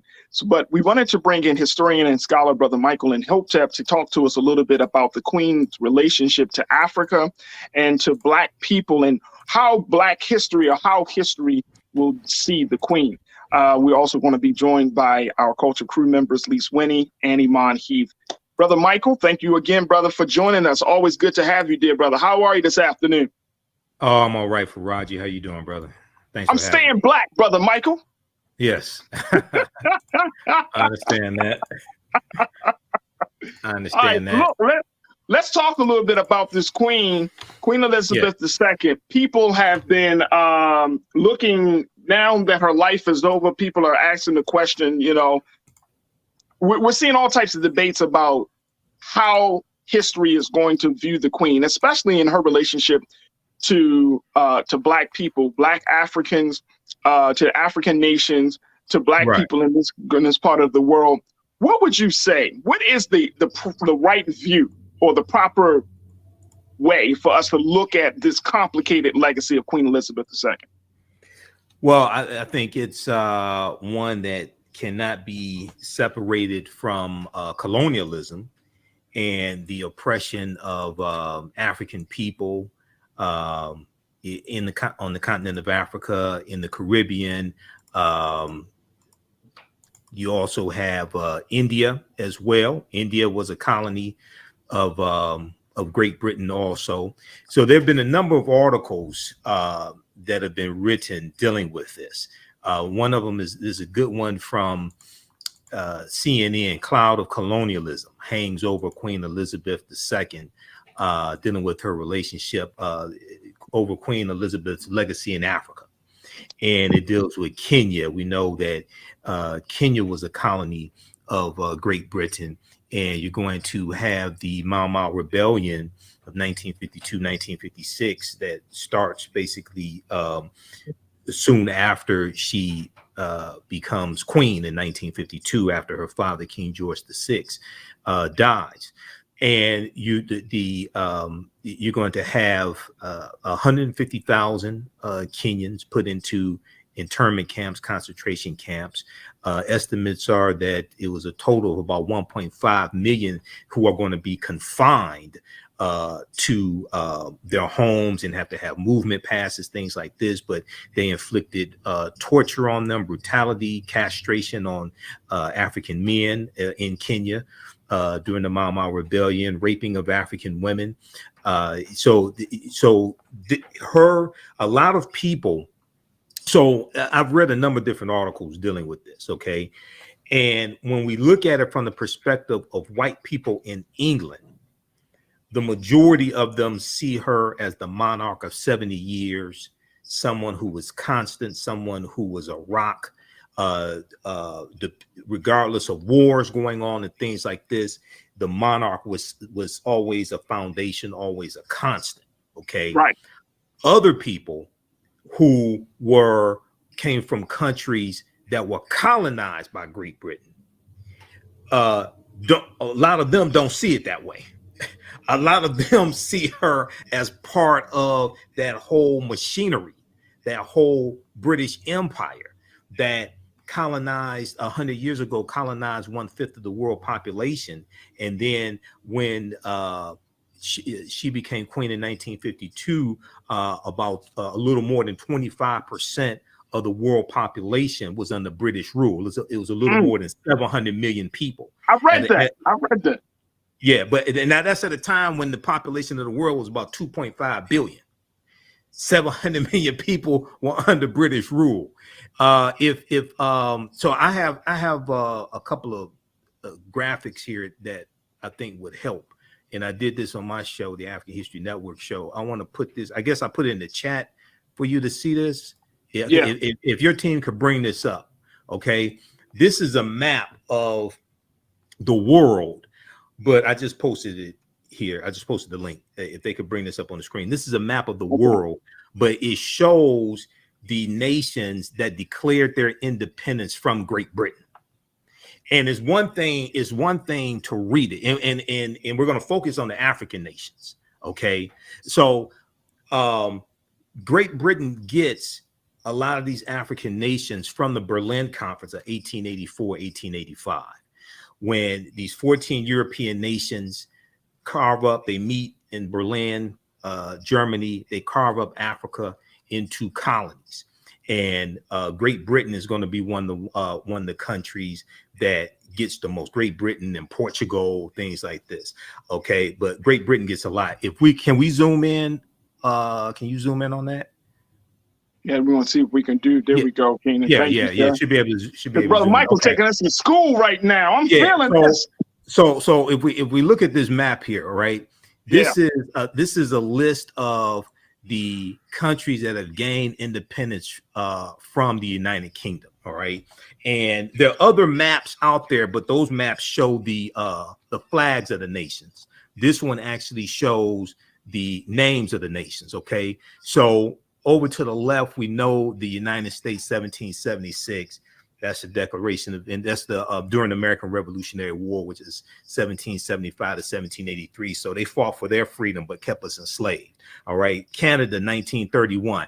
You go to Jamaica, 1962.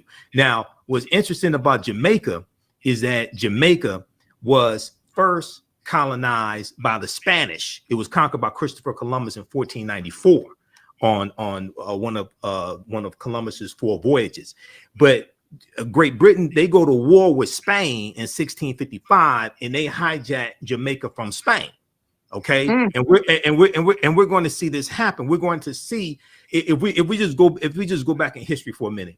These European nations that we see, France, Germany, Italy, England, these nations are going to start out as kingdoms formed by what are called barbarians or Germanic people.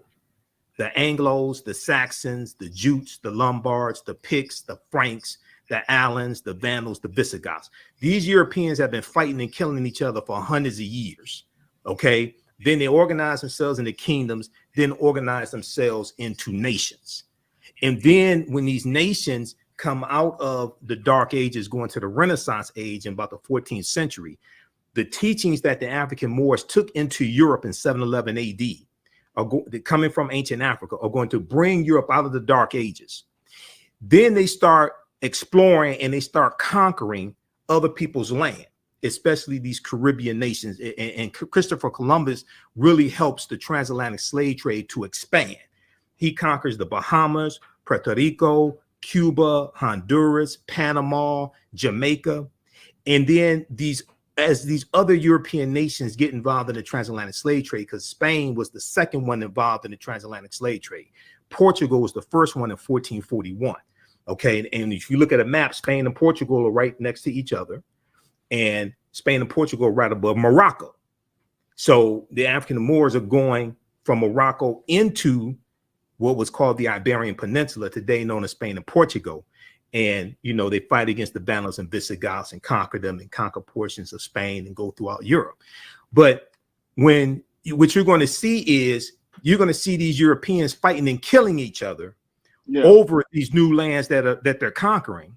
And this is what causes the Berlin Conference to happen, because they said, look, Africa is large enough for us to carve it up into colonies. We don't have to keep fighting and killing each other over Africa, because they've been doing that for hundreds of years. Okay, so if we look at so you got Jamaica, you got the Bahamas, 1973, they declare independence. Now Antigua and Barbuda, they declared their independence 1981. They're talking about becoming a republic and removing the King Charles III now as the head of state.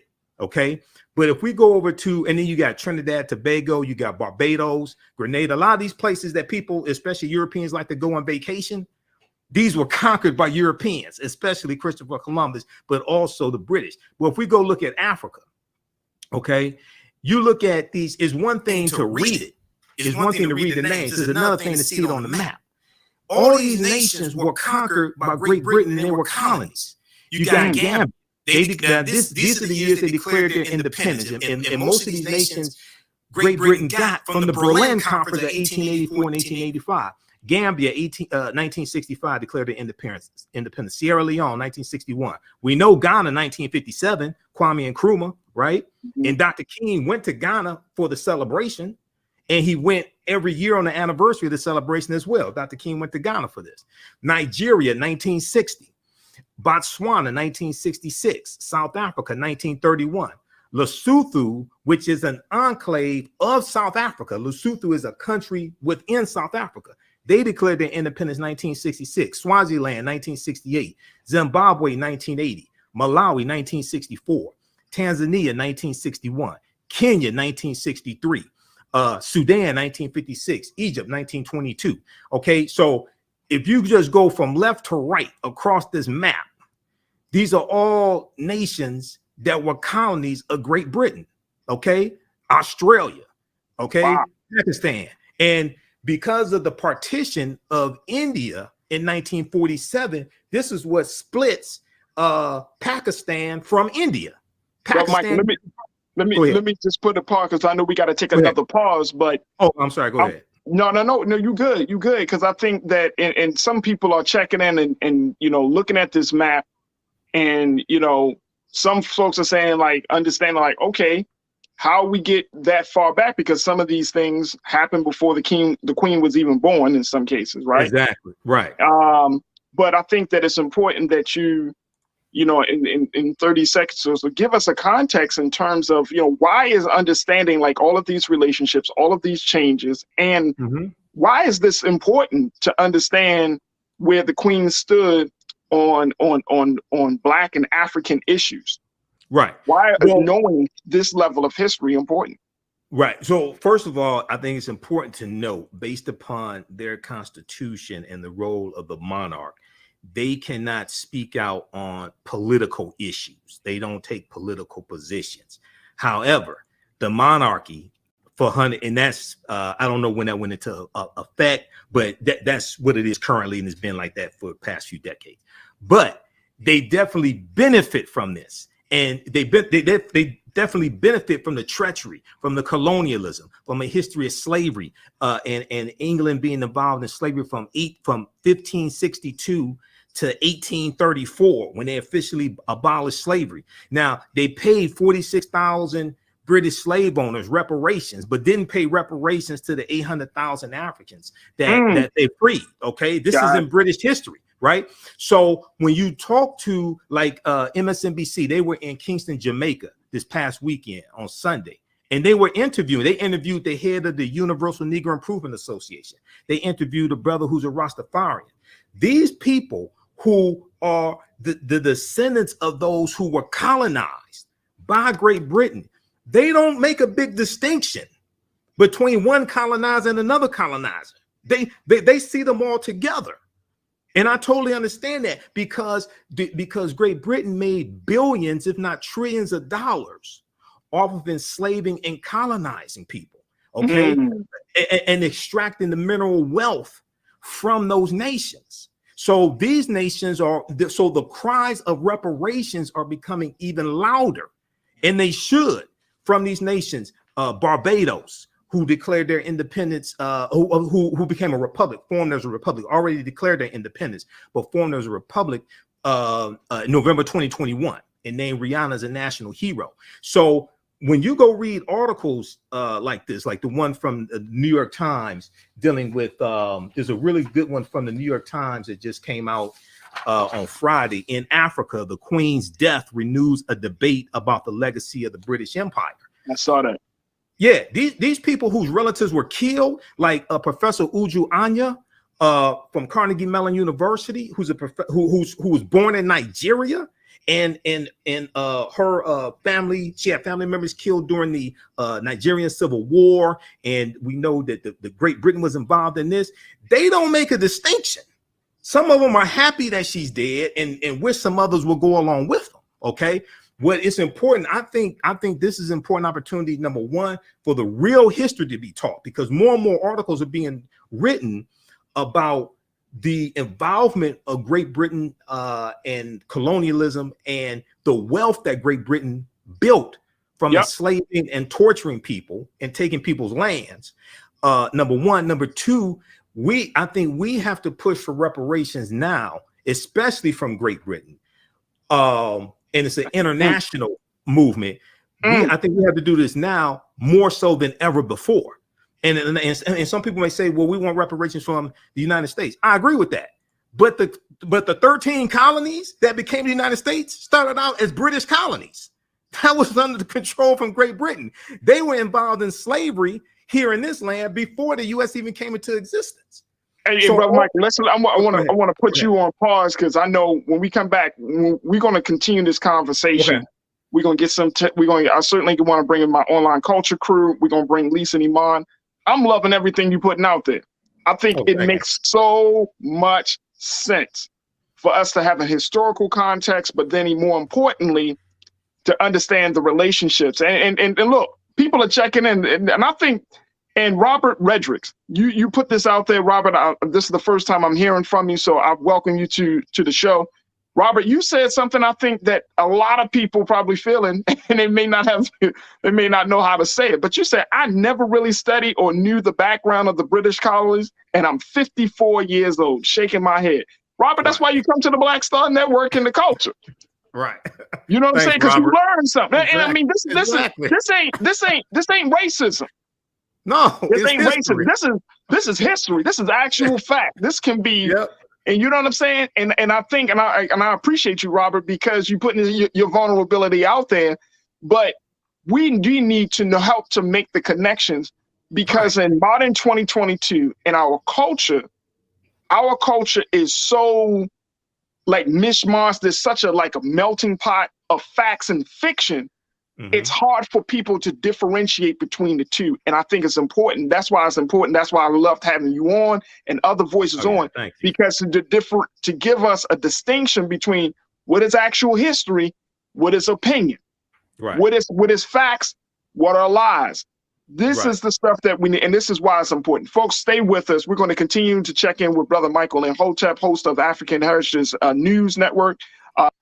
Okay, so that was the African History Network. Okay, so that was an excerpt of me on Farajii Muhammad's show. That was from September 13th, 2022. That's on Roland Martin's YouTube channel, and you can check it out on his YouTube channel. We posted the link here as well to that clip. Okay, I think we'll put that on. I think I also have it. Do I have it? I think I have it on our website under my bio, because I have, if you go to the AfricanHistoryNetwork.com, and under my website, I posted some clips. So we got to post that one. I have some stuff from Roland Martin Unfiltered, but I have to post that one from Faraji's show. Okay. Hey, everybody, be sure to register for the online history classes that I teach on Tuesdays and Wednesdays. We have the information right on the homepage of our website, theafricanhistorynetwork.com. When you scroll down, you'll see the information about the radio show. You'll see our PayPal Cash App information also. This is our official Cash App account, $ the AHN show, SHOW. And when you go to it, it'll say Michael, and it'll show my, so it says Michael. We have the QR code here. You can scan that also to support us. This helps us keep doing the research, stay on the air, keep broadcasting, pay some of the bills, etc. Excuse me. Then we have, when we scroll down, we have the information for the online courses. Okay, we have a bundle pack. You get for $130, get both classes. If you've taken any of my online classes in the past, going back to 2017, email us at ahnshow@theafricanhistorynetwork.com, or just email us through the website. Just click on contact the African History Network and email us, and we'll enroll you at a 50% discount. But we have the classes here. Wednesdays, 7 p.m. to 9 p.m., Ancient Kemet, the Moors, and the Ma'afa, Understanding the Transatlantic Slave Trade. And Tuesdays from the Civil War to the Civil Rights Movement and Black Power, 1865 to 1968. So we do the sessions live. All the sessions are archived and recorded. You can go back and watch it any time. Even after the course is over with, a year from now, 2 years from now, you'll still have access to the full course. Okay. All right. We have to get out of here. Right now, it's correct wrong behavior is not over till we win Wakanda forever.